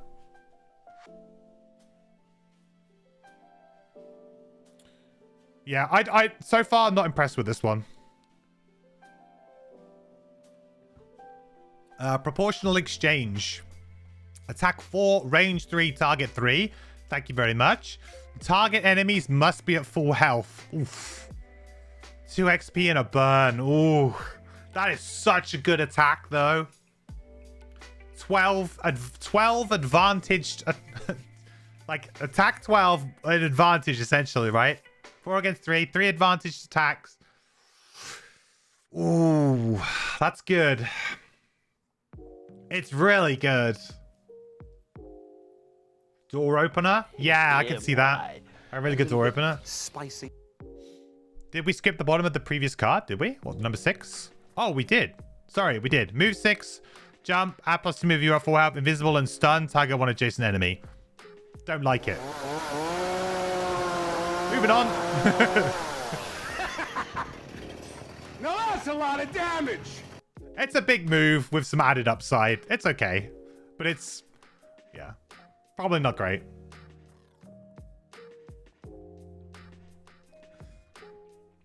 It's one of those kind of cards where you might play it to get to a treasure chest at the end of a scenario, but I guarantee you're not playing that very early.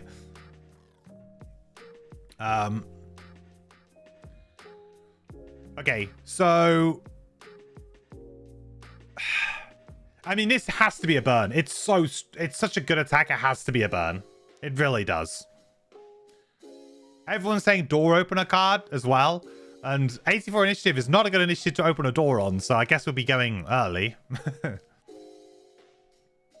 The full health thing is interesting too.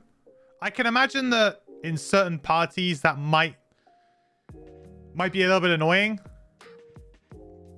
Especially if you're playing 2-player, right? If you're playing 2-player, the whole target 3 thing as well. I mean, there's still going to be a good amount of enemies in 2-player, but are there going to be 3 enemies all at full health at the right time and stuff?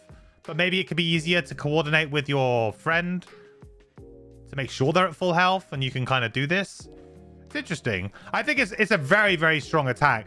So it's going to be hard to pass it up. The bottom is move 3, heal 2, affect 1 adjacent ally. There you go. Restorative mist. But kind of worse. Well, it's about the same. It's just 1 ally. And it's a slightly better move. I think proportional exchange could be it. I mean, out of these 2 cards at level 2, I'm surprised, to be honest. Neither of them... I mean, this is really good attack, but it is a big burn. So you got to be a bit careful. But you could really get a head start in a room with this, right? Really get a big head start in a room. Yeah, it's very good. It's level 2, so only 2 options to take this by default. Yeah, I think so. Out of these 2, I think I'm taking this. I feel like this is...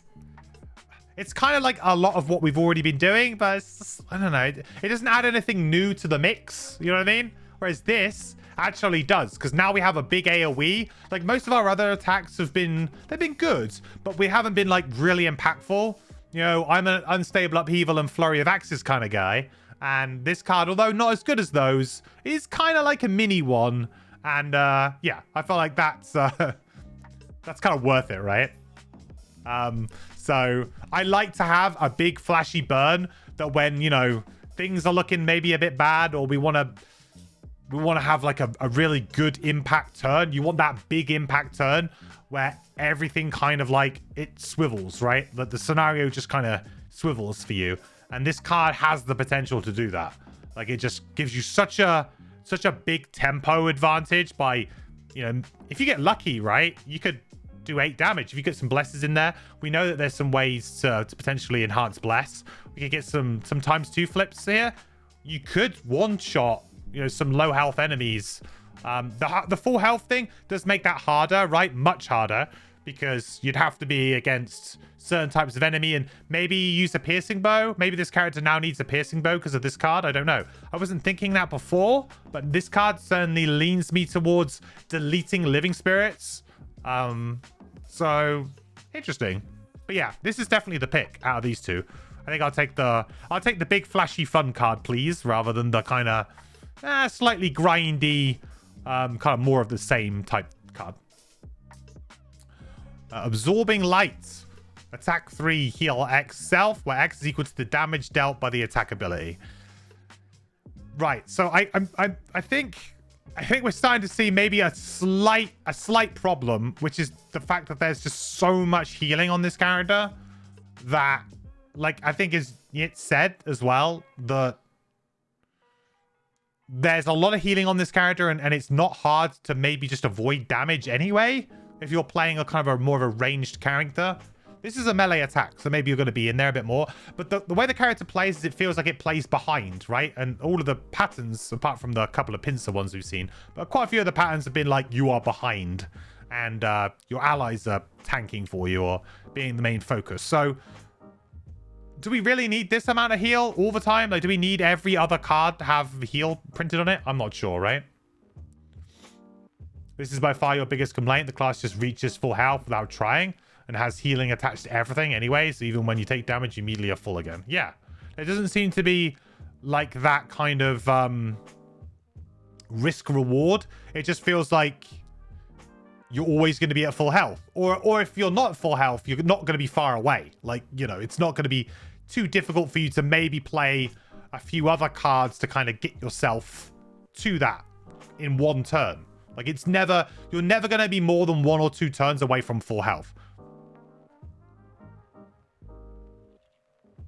So I think, I mean, attack 3 is good, and obviously this could be, if you were already at full health, it could be really good, but then you don't get the heal. So it's like, what's the point?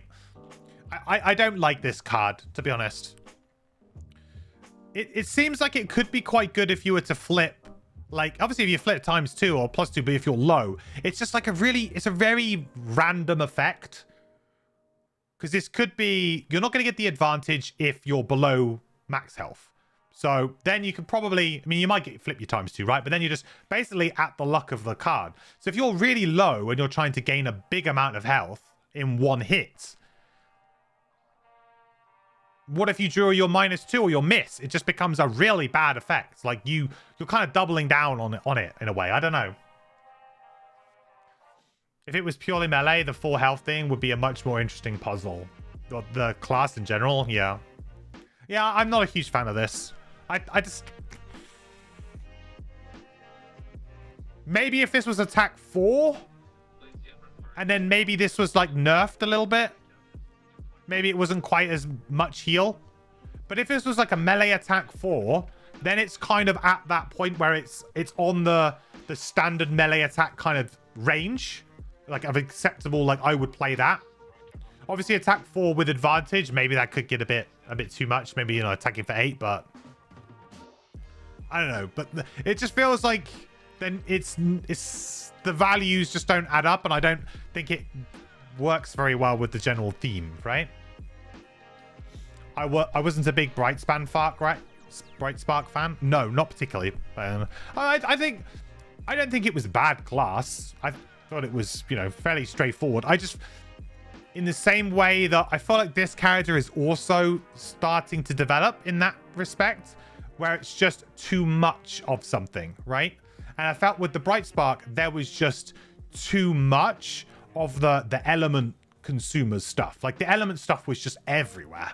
Like it became very jarring to look at the cards and everything kind of was started to converge into one. Like think about now on this character, how many cards we've had that have just been do something, heal something, right? We've had a lot. So you're starting to get to a point where a lot of the cards are just kind of doing the same things, which to me doesn't lead to really fun game decisions, because I like to have lots of different cards that do, different things that are interesting in different situations. And, I don't like, otherwise, we're just playing by Gloomhaven by numbers. And that's one thing that I've said before about Frosthaven I'm very worried about, is that will the general nerfing of power and, the kind of trying to narrow things down to make things a bit more balanced across everything, will that become Gloomhaven by numbers? Because you need move 4s, attack 3s, right? And stuff like that. You think this has the opposite issue to Berserker? Berserker suffered by not having enough of its mechanic over time, where this is flooded with it. Yeah, that could be fair. I mean, we're at level 3, and I'm already feeling that way. So we'll see as we go on. But they're not bad cards. They're useful cards, and they're on really good initiatives as well. Like this character's initiatives are nuts. They're actually insane. I don't know if there's I mean, maybe Units, you can comment on this a bit more, because you've obviously been involved with designing classes, but like to me there's like a spectrum of what initiatives should be, like how many characters you should have. Sure, you have characters that are particularly fast because that's like their mechanics, but there's got to be like some kind of balance or rule of thumb when it comes to initiatives. I feel, I don't know, I've never looked into it too much or thought about it in really great detail, but there's got to be some kind of rule of thumb. And at the moment, I felt like we could just be like, boom, like 15, 9, 6, kind of crazy.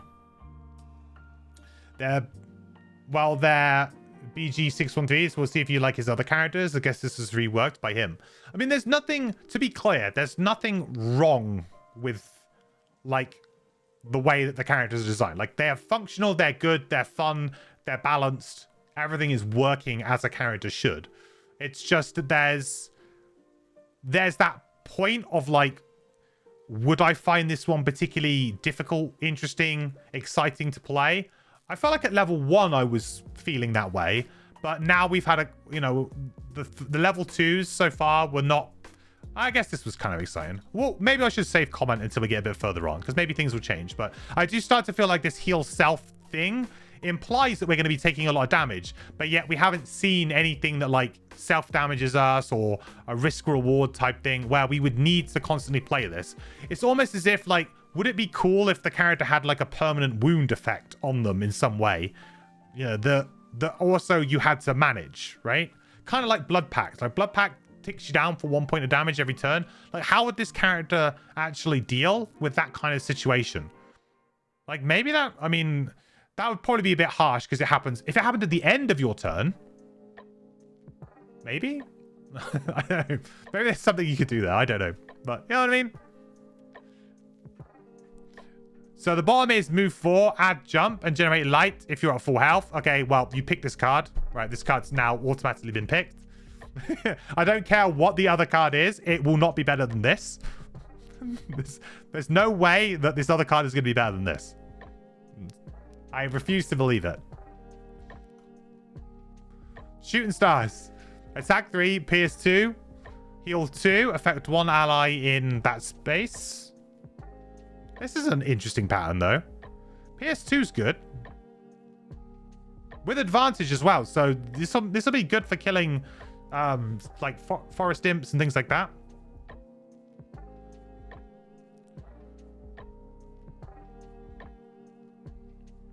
Do you know what? I actually quite like the top of this. I mean, it's much better than the top of this. Like, it feels... Again, it feels like it's got a purpose, and it's actually got some interesting counterplay, like where the enemies are, where your ally is. I don't feel like, again, like this kind of thing is, it's nice if you get it, and I quite like that they're kind of conditional. I like the way that the game's just going to reward you every now and again for doing that. They're not going to happen all the time, but every now and again, you're going to get a nice little bit of added bonus to it. And I would absolutely take a card that could, if I could reliably hit this on certain enemies with advantage, I would take this. And at higher levels, everything gets shielded, man. Everything gets shielded at higher levels. So the worst part is if the initiatives were flipped, this would be a genuinely engaging level up choice. Well, yeah, maybe. The bottom, move 4, and we could potentially consume light to immobilize range 3. And move 4's good. Yeah, this is like... I mean, you get to generate this. It's better than... Didn't we have this effect as well on a card? Here, right? So basically is a straight upgrade to this effect, really. Obviously, we still want to play this card, I think, because this is still a very good attack. So we probably might still be playing this card. It doesn't replace it necessarily, but it is like basically a straight upgrade to that, right? On a better initiative, too. It's a boring choice. Oh, I don't disagree with you. I do not disagree with you. I like... But this is the problem, and we discussed it with the Bright Spark, and I think in Gloomhaven design in general, it's very hard to manage. But any kind of combination of good initiative with good movement is very hard for experienced players to pass up. If you've played the game and you start to understand like just the ways to win, a lot of people when you're new, you movement's boring, right? Movement's boring. It doesn't do anything. I don't kill any enemies. Well, I don't want to do it. I'm going to take the cards that attack stuff, right? But the more you play, the more you really, really value those abilities. And as you start to understand the game and you play, you know, a few dungeons and you're like, oh, I'm really struggling to get to the end of this dungeon. Like, oh man, I really wish I had just a little bit more movement in this situation.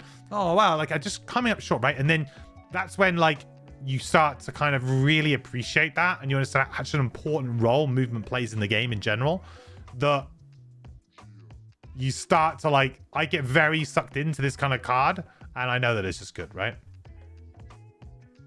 There are exceptions, of course. You really need to compete a non-movement effect versus the movement. Playing the Brute will make you want higher move cards. That Brute's... I mean, the Brute can do a lot of top moves, which is cool. Unless, of course, you're using them all for skirmishing maneuver. Might be a bit different then. You might take the other card because it's more fun. I really like the top of this. I've heard the top of this card is actually really good and an excellent attack for a non-burn as well. To be honest, I'd quite happily just attack one thing with PS2 with this kind of, like, you know, you only have to hit one of these, right? And if you just target one enemy with this, with advantage, PS2, that's actually pretty decent. I think that's... It's nothing crazy, but it's a playable effect, definitely.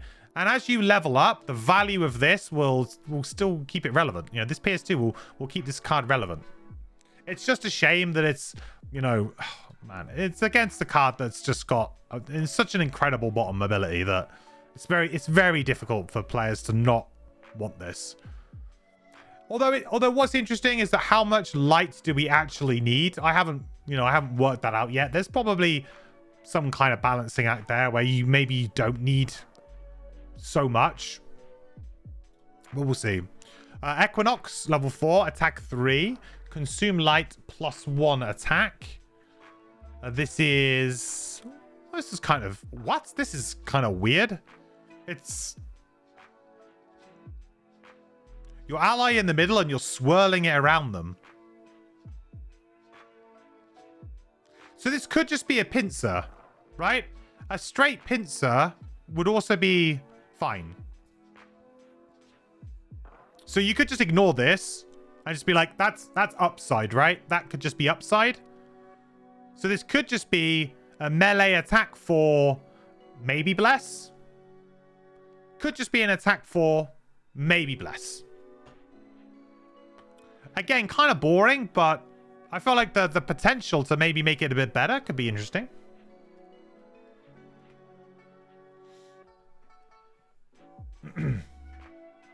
You like this? Not just attack and heal again. Yeah, this is a solid attack. And I like the fact that it kind of it's always good, There's not going to be a situation when it's bad. It's always going to probably be an attack 4 with advantage, melee, which is just a good value attack. But then you could actually then get a second target involved, and you could get, you know, a bless on one of your allies. Like, that's nice. Like,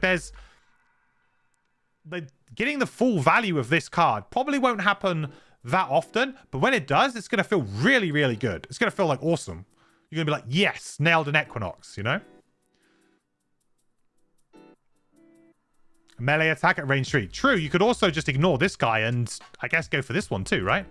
You could, in theory, treat it like the tip of impaling a spear or whatever it's called. Could just treat it as just a... Yeah, that's also very true.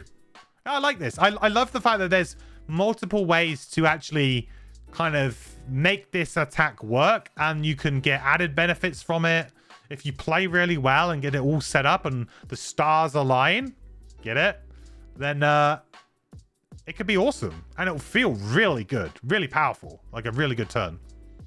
This is one of the reasons why I like the Banner Spear, because the Banner Spear is in a similar kind of vein. The Banner Spear has all of these formations that are powerful, but you have to make them work, which means they're not always going to work. Sometimes they're going to be kind of just average to okay. But sometimes when you nail the big kind of formation play, it's going to feel really good, which is going to reward players for just good play in general. So I like it. I think this is really good. It's more flexible than it looks. Absolutely. I really like it. I think Equinox, very solid, very good card. Fun to play with as well. I like this. This is the kind of card we've been looking for, I think. Similar to this though. I think like this was fun too. I like this idea. I feel like this is the most fun of this character. Like this is the fun part for me so far. Like trying to figure these out. That's fun. 40 initiative. Move 5. Heal 3.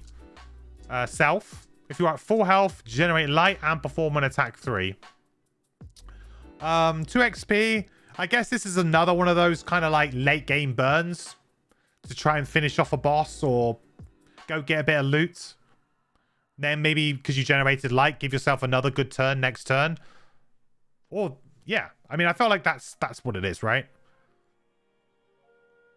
This is a good burn move. It's a good burn move. Missing the jump, but it's a good burn move.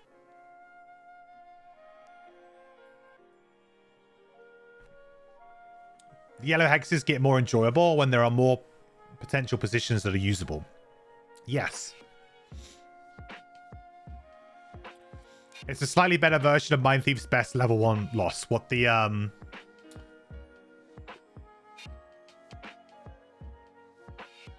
where's the move? Oh, you're on about the bottom of... What about bottom of... It's not the bottom of Scurry, is it? No, that's a loot. I'm trying to think what card it is. Move 4, attack 4? Oh, is that Fearsome Blade? Yeah, Fearsome Blade. Yeah. I got you. Yeah. Yeah, I like this card. So far, I'd be happy to play this. Wish Upon a Star. Heal 3, range 3, target 2. Consume Dark. All affected allies who are at full health after this heal gain Bless.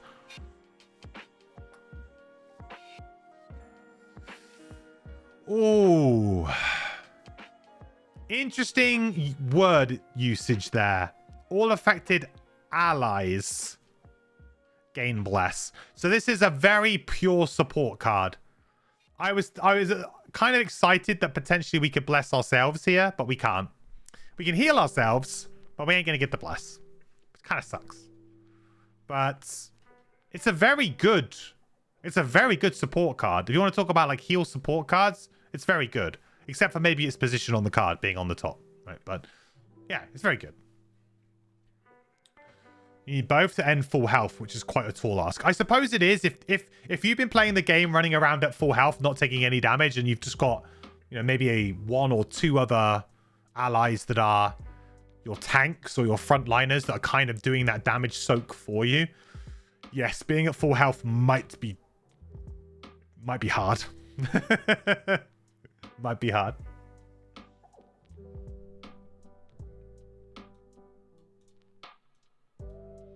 Did the Falcon not play? Damn it, Falcon. I don't know why, but this service has not been very good. I need to transition it to something else. Where's the Falcon gone? Falcon is broke. There he is. Right. I need to transition away from better points. I've had too many streams recently where it's broken.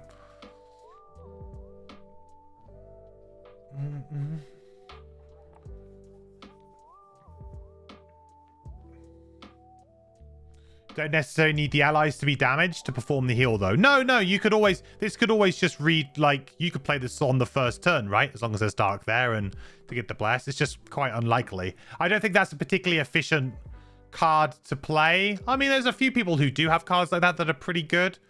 But it's not a hugely efficient use of your turn. Because the Sunkeeper has things like that, right? Where you can bless all allies. But it's bless all adjacent allies, so you can get quite a lot of value out of that at times. This is a bit more conditional, and it's on a not a great initiative if you want to go early to do that. I don't know. Yeah, I mean, it's a good support ability potentially, but I don't know. Not a lot of what this character to me feels like we're going to be attacking, and occasionally we can do some healing to our allies. Like we can kind of have this nice dual role, where we don't necessarily have to give up on our kind of damage dealing abilities to heal allies. Because sometimes you're forced into this position where it's like, do you want to do damage or do you want to play support? You know, what do you want to do? And this character feels like it can fill quite a nice middle ground where it can attack, and yet it can still kind of do some healing as it goes along to kind of keep people topped up. So it can kind of contribute a little bit, right? Doesn't feel like, oh, I have to. This card, though, is very much you are support. So this is a clear intent, right? The bottom is move 2. Add strengthen to your next heal ability. So we can maybe strengthen somebody up. Again, lots of characters have this kind of ability already, or something similar to this. I think it's relatively underpowered because it's underpowered in two ways. The first way is that it's only going to be this isn't across your entire heal ability, right? This hurts my brain a little bit because I don't really like the way this is worded. So if we were to do a target 2 heal, would both targets get the strengthen? Or is this like on your next attack style thing? So the next thing that gets healed would get the strengthen, and then it would fall off, right? It's one charge, one thing. An AoE heal would strengthen both. Okay. So it's a bit better than I thought. But I still don't really like it because we don't really care about strengthening ourselves because, let's face it, we have permanent advantage, hopefully, anyway. So we don't really care about that. So it's more to do with giving it to allies. And that's significantly weaker because, of course, it will fall off at the end of their next turn. So they're only going to get 1 turn of strengthen rather than potentially getting 2 turns of strengthen if they could self-strengthen. So it's still good, but it's significantly weaker than trying to self-strengthen, right? I think in general, this card's a bit of a miss for the way that I want to play the character. I can appreciate that some people might like to play a bit more of a hardcore support, but this, in my opinion, it's just not the way that I envision playing this character, personally. It's a pure support card. I don't really care for it.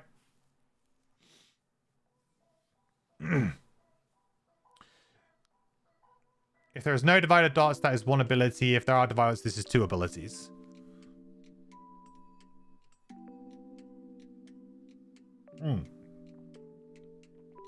Well, yes, that's separate, right?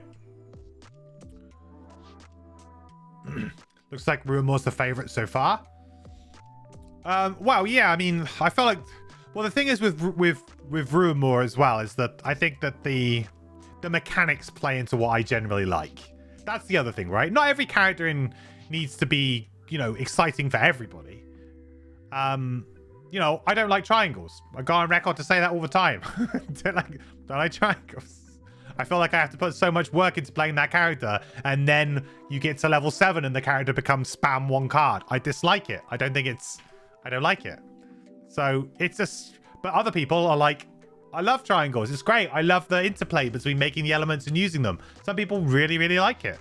And it's some people's favorite character. So it's just, for me, I know what kind of characters that I like. I like big damage dealers. I like characters who are kind of all in.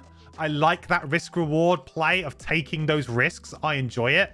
And Ruin More is like that, right? Because we have to burn cards. Like you have to burn cards to do the thing. So I'm like, I have to take a risk. And I like that. I like that interplay of risk and reward. Whereas, maybe characters that are a bit more kind of like just good because they get great value over a long period of time. Like they're good characters because they gain a lot of value, which I think Triangles is. Triangles are those characters where everything seems a bit weak, but over the course of a scenario, what it manages to achieve is very good. It's just, until you get to level 7, then it's just every turn. But, I prefer to be like sitting in the shadows, getting ready, and then boom, jump in a room, destroy everything. There you go. Job's done. The incremental value ones,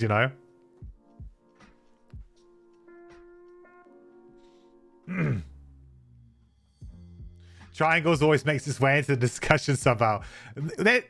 A stream cannot go by without me ribbing on triangles. All right. Right. We're taking Equinox because it is, I think, the better card, but also the more fun card for sure. Shifting Chasm, attack 5. All allies in that area may perform attack 2. Ooh. Big circle. Giant circle. Ooh. That's a lot of yellow. That is a lot of yellow.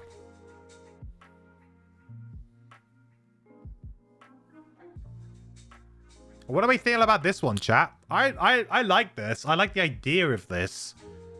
Jumping in. This would be a really good one to do that that like invisible one, right? But then is it too cute? Is the pattern just too awkward? Maybe? It's quite an awkward pattern. I mean, this kind of thing is easy, right?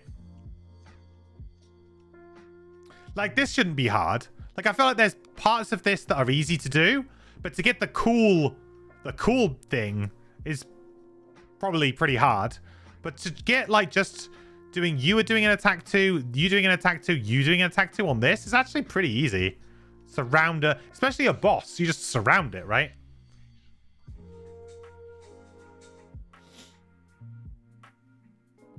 Flexible, hard to tell from gut feeling if you're getting value. Well, I think if you could attack one thing, for you attacking it for 2, and then maybe one ally attacking it for 2, it's probably below what you would hope for at level 5.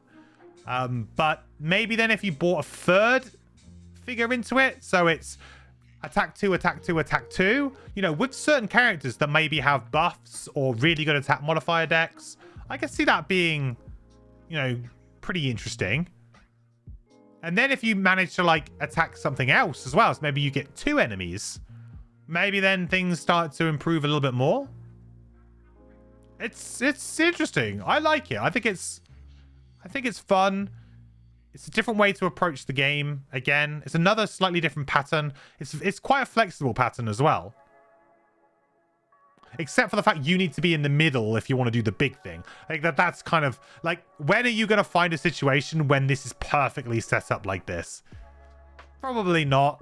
But there could be a good situation like this, and this, or you know what I mean? Like you could maybe get 2 enemies and maybe 1 ally, or 2 allies, 1 enemy, maybe be able to get 4 within it. I think this is kind of magical Christmas land, but yeah. Shields ruin it. You like it though? It might not be strong. Yeah, maybe the attack 2 is too weak for shield. At level 5 too, you're going to be facing some shield.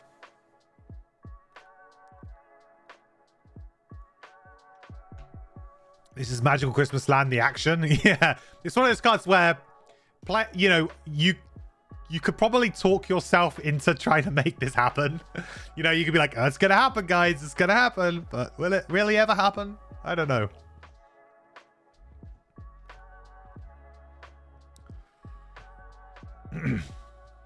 If it's 3 attacks, it's good, but not so much if there's shield. I think that's... Yeah.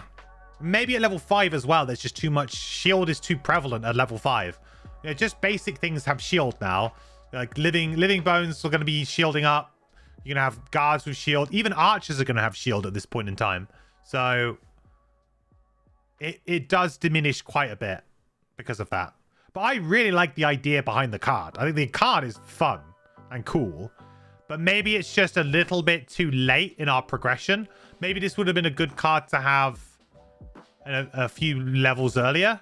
Or maybe they could like stick Pierce on this to just kind of remove that downside. If I just stick like Pierce 2 on it, is it really going to be that bad? Or Pierce 1 on it maybe? Would attack 3 be OP?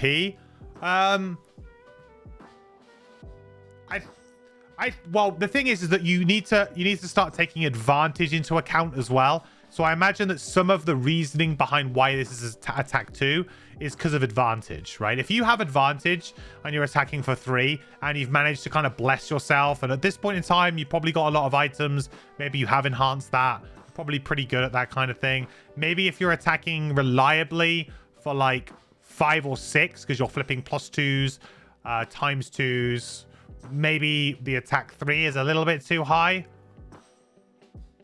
Which is why I think what you do is that you add Pierce to kind of not increase that side of it, but kind of just mitigate the shield part of it, maybe. I don't know. If Pierce, you think it would be a good power-up? Yeah, maybe. This feels like the kind of card that maybe started at a higher number or maybe even a lower number and has just been kind of like... It's almost like a card that needs to be like at 2.5, which obviously can't exist. Something like that, maybe, that could bring it up.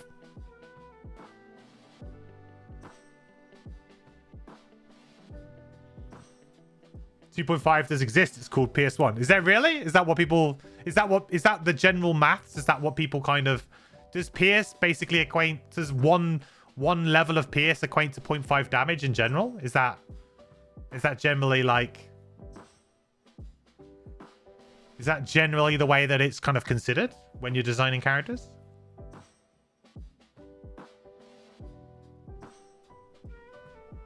PS is generally looked at 0.5 damage. Well, there you go. PS1, we solved it. Or maybe even PS2, but maybe that would be a little bit too good. But I would... A PS1, I think would be interesting. If it was at full health, add PS2, that could be interesting. PS1, standard. Additional +1 PS if you are at full health. Or maybe that's too easy to do. I don't know. But I like the idea. I feel like there is a really fun ability here and a really cool card. Just the numbers just don't quite add up, I think. Just don't quite get there. But maybe it's because it's potentially too good. Like, potentially tweaking this too much and somebody does magical Christmas land it, it's too good. Because then it should be a burn, you know? At that point, it's a case of, can you actually fit the words in? Yeah, I suppose for templating reasons, that's also quite difficult. It is a very... I'll tell you what, which is good with this character is that because the text, the rules text, is so clear on this, right? Really simple. We understand all of the mechanics very quick. That has actually left them with a lot of space on the cards because they don't really have to worry about, you know, they can just display this and everybody, we all know what it means, right? Like, we just know. I think that's really quite elegant about this character's design, more so than to be honest, even like I think like Runemoor was more interesting to me, but Runemoor had a lot of me having to kind of like double check. It would have taken longer for me to learn the character. Does that make sense? Like, and to get all of those kind of interplay mechanics. I think this character just reads really nicely. Like, it's very easy to understand. It's got a fun mechanic. Like, it just works, which is cool. Whereas although I think Runemoor would be probably more fun as I got used to it, it would have taken me longer to get used to it to find the fun. Like, I might have found it a bit hard or frustrating to begin with, but then once I get going with it, I think I'd really like it. But whereas this one, I feel like I could get going from level 1 and have fun immediately right out of the gate. Like, I'd happily play this character, like, and retire it, like, after, like, level, you know, after level 5. Like, just play it, like, 5 levels, retire it, you know? Like, unless something crazy comes up that changes the way I want to play it, I feel like so far I've seen everything this character can do, and it's fun. And this is the kind of, like, the topping out, I guess, of this kind of thing. Add push, 1, immobilize all your attacks this round. I mean, that's situationally quite good too. This could be good control in certain situations. Could actually be some pretty decent control on an okay initiative. Not brilliant, but okay, right? Not brilliant, but okay. What's our other level 5 then? Plasmatic power. Whenever you heal an ally, add +1 attack. Hang on, I got a message from my girlfriend. I need to check when I need to pick her up.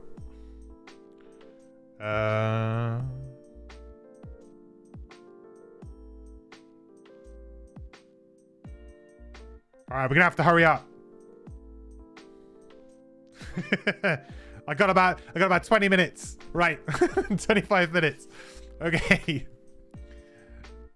Plasmatic power. Whenever you heal an ally, add +1 attack to all of your attacks for this round. That's kind of cool. It's another burn though. Persistent burn. Maybe taxing our hand a little bit too much. Maybe not. Maybe we can operate with only 8 cards. Or maybe we do this a little bit later on, or maybe we do the other one later on. Maybe we don't play them both very quickly. It's obviously quite powerful, but it does mean that you have to heal an ally, right? Which is, I don't know, maybe you don't want to or have to, or it does mean that if you don't play a card that does that, you're not getting the bonus, right? So although in theory this could be quite nice buff, you have to actually kind of sacrifice another action or maybe play a little bit differently than you maybe always want to just to get it, right? Do you want advantage or +1 attack? Well, I think you can easily have both, right? Because they're not tied to each other. The advantage is you being at full health. This is just healing an ally, so always possible.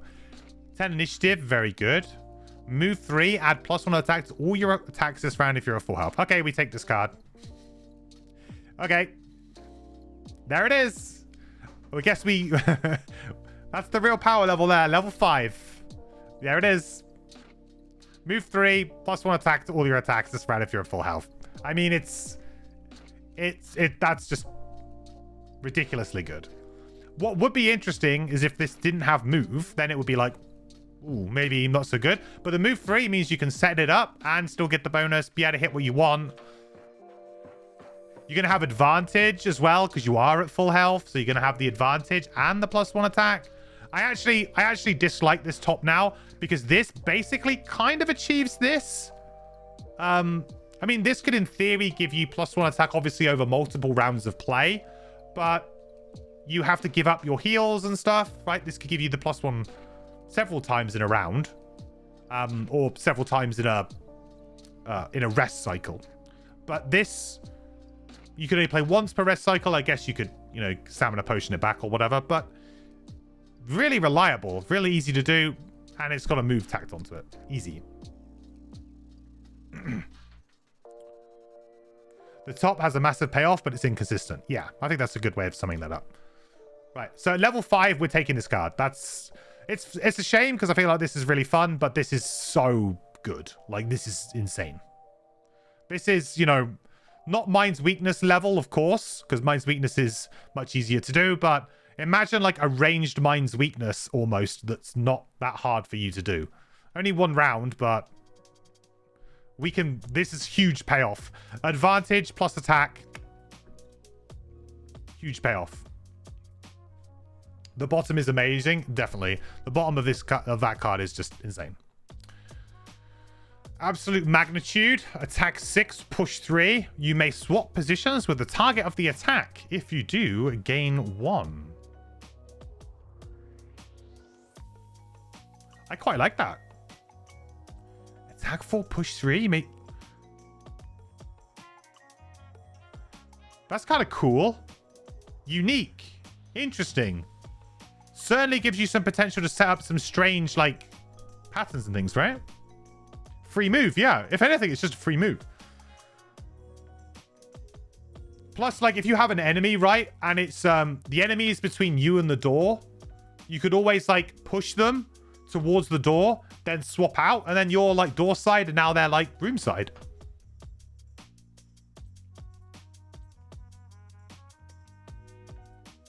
It's kind of cool. I like it.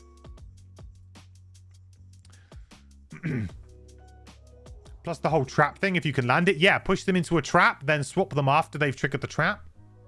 Very nice. I like this a lot. I think this is a fun card, and it has some, like, it's kind of a bit weird, and I like weird cards because it'll force you to look at the game in a slightly different way, and I can see that this would be really fun with trying to position ourselves as well for like a bottom action. So like if we were to use one of our non-move bottom actions or something, could be kind of cool. Like, you know, what was the one that we said we had to heal? Where was the one? I want to do this really quickly. I know I've got to be quick. But this one, right? Like, we could push it next to an ally, and then we could swap. And then we could get the heal 3 to heal them, and then gain it. Like, that's cool, right? Push it towards an ally, then we swap, so we're next to our ally, and then we can generate it. There's just some, like, weird, kind of fun things you can do. And what was the bottom for this one? Push 3, target all enemies within range 5. All enemies suffer 1 damage for each hex. They got pushed by this action.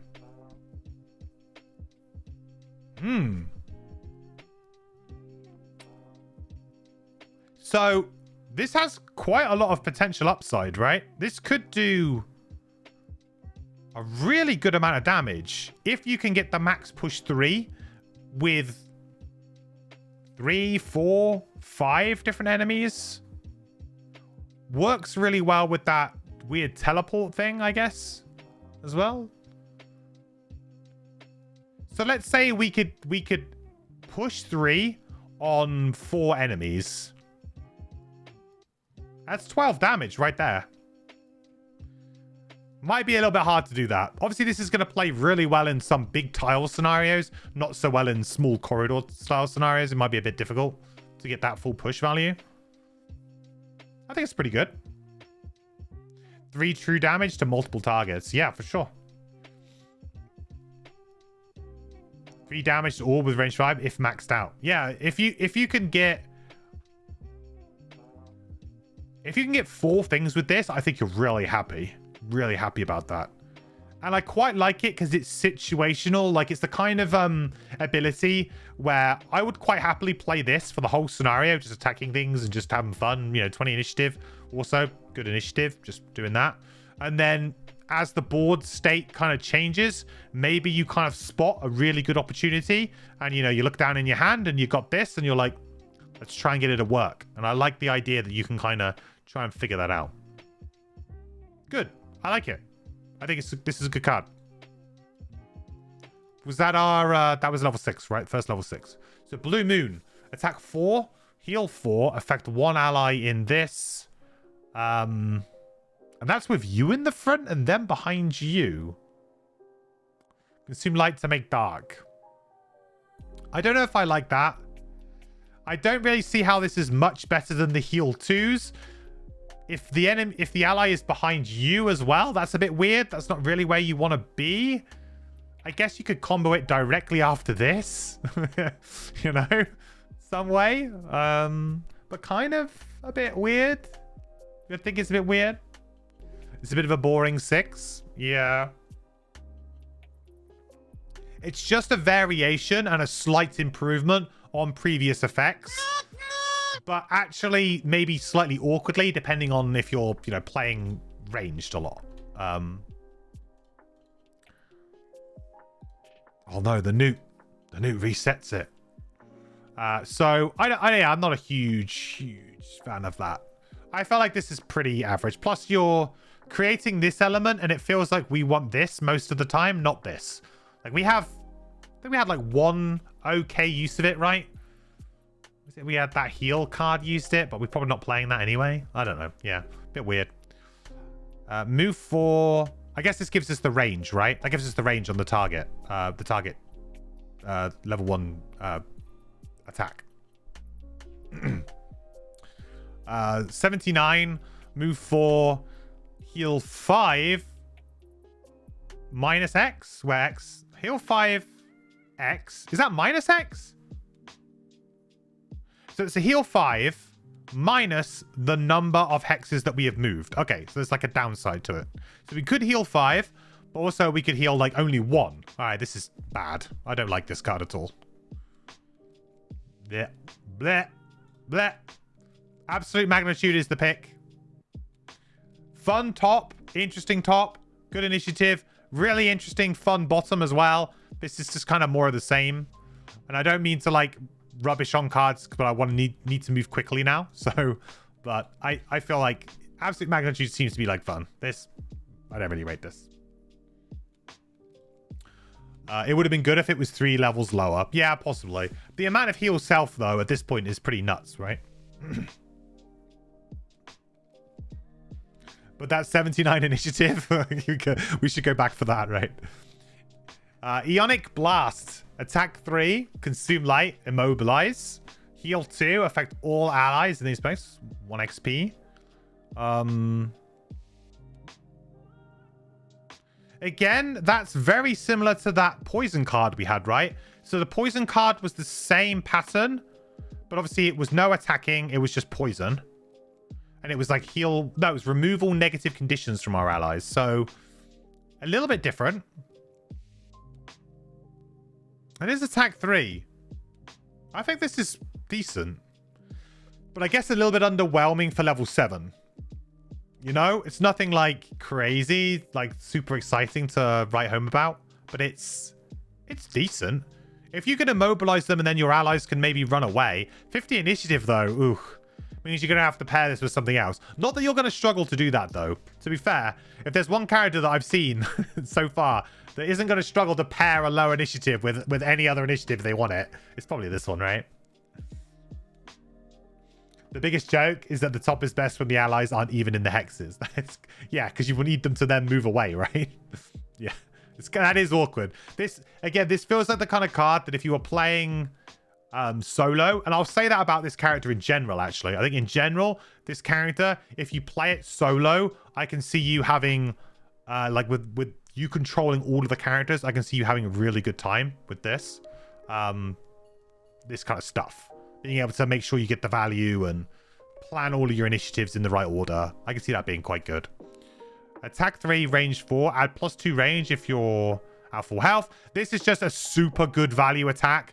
The +2 range feels almost redundant here in some strange way, because range 4 is a boatload of range. So range 6 is just like overkill almost in a certain way. I mean, I'm sure it will come in use at some point, that extra range, but it does feel a little bit of an overkill.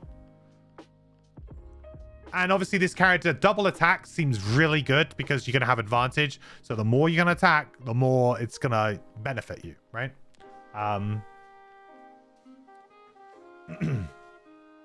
Yeah, the bottom of this card is great.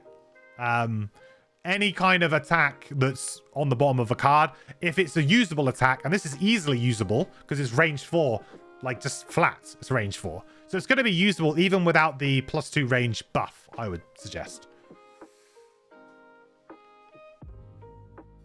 Surprised I did a stream if you need to leave today. To be honest, I thought it was closer to I thought it was going to be closer to 11 than 10.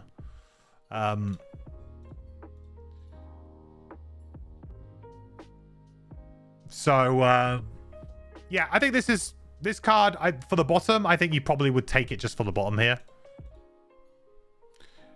Stone Meteorite, attack 6, range 5. Consume Dark for a stun if you're at full health. Target 2. Why, it's a big ranged attack 6 with a stun? I mean, it's good. I mean, attack 6 on 2 things with stun and advantage? Sure. That's good. That's really good. But is it going to be really, really worth it? I don't know. At this level, maybe not. It's good but bland. Yeah, I think that's a good way of describing it. Like, you can't... Yeah, there's no doubt that it's good. It's just... The bottom is move 5, +2 move and jump. Well, that's really good too. I think I'd probably take Ionic Blast at 7. I like... This is just really strong. And having the double attack, right? But this is... Yeah, this is interesting. And this is obviously, like, really good. But we have another card that kind of does something very similar to this, don't we? This is maybe slightly better. I think the other one was move 4 +2. This is move 5 +2. But yeah. I will say that the initiative is actually better on this card than this card because, you know, at least this is like a almost like a guaranteed go late. Or go last. Yeah, the 90 initiative is useful. Yeah, I agree. This is the worst initiative in the game, pretty much. 50 is terrible. You just don't... Where are you going? You have no clue. You may as well just, like, randomly decide, you know, you're randomly deciding when you're going to go in the round. If it's going to be relevant or not.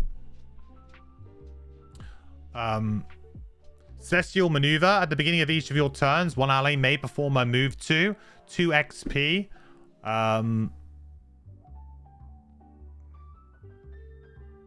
Yeah? At the beginning of each of your turns. Well, if you've got a lot of... people in your party, this could be really good. A lot of people in your party, this could be really good.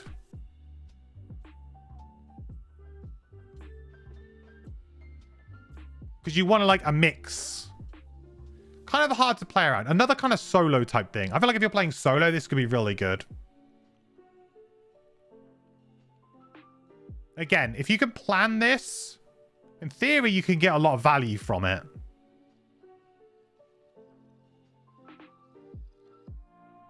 It's kind of like a song, but not a song. In a weird way. It's interesting. Sounds crazy insane with the right ally. They may not ever have to play a move card. Yeah, I guess if you pair this with an ally that wants to use their bottom actions for other things other than move, yeah, I can absolutely see that. For sure. The bottom is really boring. One figure within range 3 performs move 3 with you controlling the ability. Consume dark. Make a +2 move. I mean, you could, in theory, you could make an enemy move through like bunches of traps, though, right? You could really punish an enemy with this amount of movement. Control an enemy for 5 move. You could make them walk through like 3 traps or something. Certainly can just get them really far away from you too if you really wanted to. What's the other level 8? Sun Gaze. Heal 4, strengthen, affect all adjacent allies. If you only affect one ally, add bless. Healing everybody for 4 and strengthening everybody. I mean, that's good, but again, pure support. It's a good support card, but it's a support card. Attack 4, strengthen. Oh, this is super good though. All right. Sun Gaze. I feel like this is a really good combo card, but this is just value right here, right? This is really value. Really good. I feel like with this character, I want as many bottom attacks as possible because I feel like we could really, really do a lot of damage. Full health, always have advantage. Attack 4 is a decent value too. And it's kind of like a ranged attack almost. So it's not like we need to be next to the enemy. We can kind of maybe pinch someone. Yeah, melee range 2, sometimes bonus. Yeah, I like it. Yeah, Sun Gaze. Right, level 9. I got like 3 minutes. Well, maybe a little bit longer. Interplanar Voyager. Attack 4, Pierce 2. Heal 3. Affect all allies in this. You may swap positions with anyone enemy targeted by the attack. So this is just a big line. The giant circle. Yeah, boy. A little bit spicy. It is a bit spicy. I quite like it.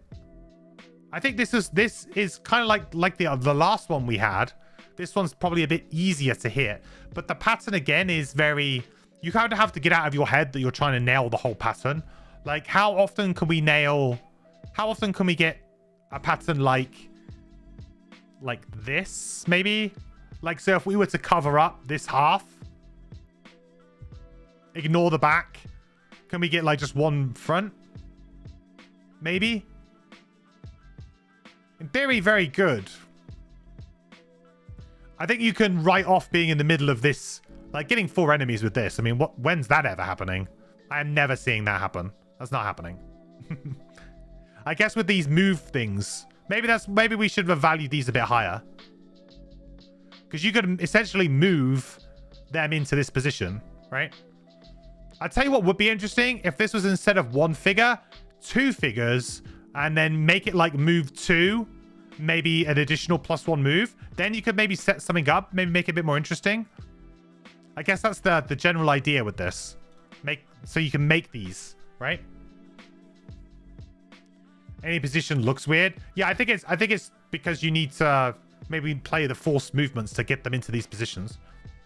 Swapping positions with any one enemy is also kind of cool because you can jump in, do it, and then you can kind of run away a little bit. And then your allies can kind of deal with them. I think this is okay. 24 initiatives, all right. Swap positions with any other figure in the same room. That's broken. If the Beast Tyrant has taught us anything, it is the same room. Beast Tyrant's obviously better, but it's like a burn. So you can only do it 1 time. But this is kind of... We know that this is busted because scenarios in general will try and set up ranged enemies at the backs of rooms. You know, they will try and put obstacles between you and them or traps between you and them. This kind of thing can trivialize those kinds of challenges or those difficulties. So fundamentally, this can really, really affect the game. It's not level 9 broken though. True. It's very, very powerful, incredibly strong, but it's not like winning you the game on the spot type effect, but it is very good. Very, very good. And it can trivialize certain enemy types or certain scenarios, right? I always feel that with the Beast Tyrant. The Beast Tyrant kind of did it. The only, the same room clause might be enough to kind of taper those shenanigans in a bit. Probably is, actually. But it's, yeah, it's very strong, right? The same room one, I think, actually does burn stop it from going, like, completely broken. Like, if it was, it's also you, rather than switch positions with any. So that's the other side of it, right?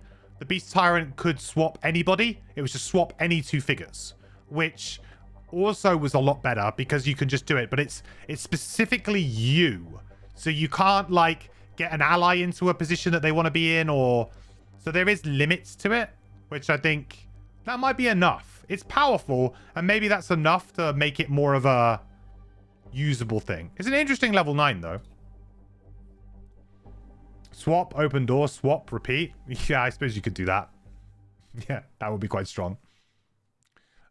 Pierce the firmament. Firmament? I hope I'm saying that right. Attack 6, add range 6 if you are at full health. Create light and dark. So this could be a melee attack. This is just a value attack, really, isn't it? Here's the most boring card, level 9. Yeah, I mean, it is just, it's Gloomhaven by numbers. It makes 2 elements. Obviously, that's strong for your character. You want these elements, or you at least want the light anyway. So range 6 as well is like hit anything you want, probably. Yeah, this is just like very solid. The bottom is add +2 attack and +2 heal to all your attack and heal abilities this round.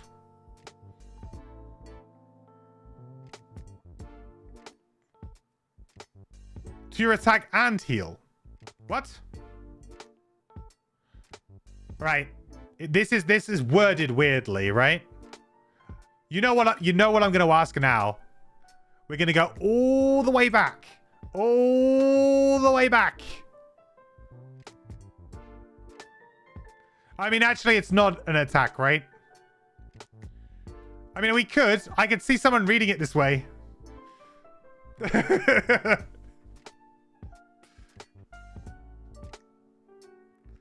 Wait. But it's also an attack 3. Is it? Or not? Ugh. Confusion. I'm guessing that's not the way the card's supposed to work, but it's a wit. I could immediately, my brain tried to fill in that this could make that an attack, but it's not. It's adding attack to an attack ability already. It's adding heal to a heal ability already. That's what it is doing. But it just immediately like scrambled my brain, right? It just scrambled my brain. Like I was like, what?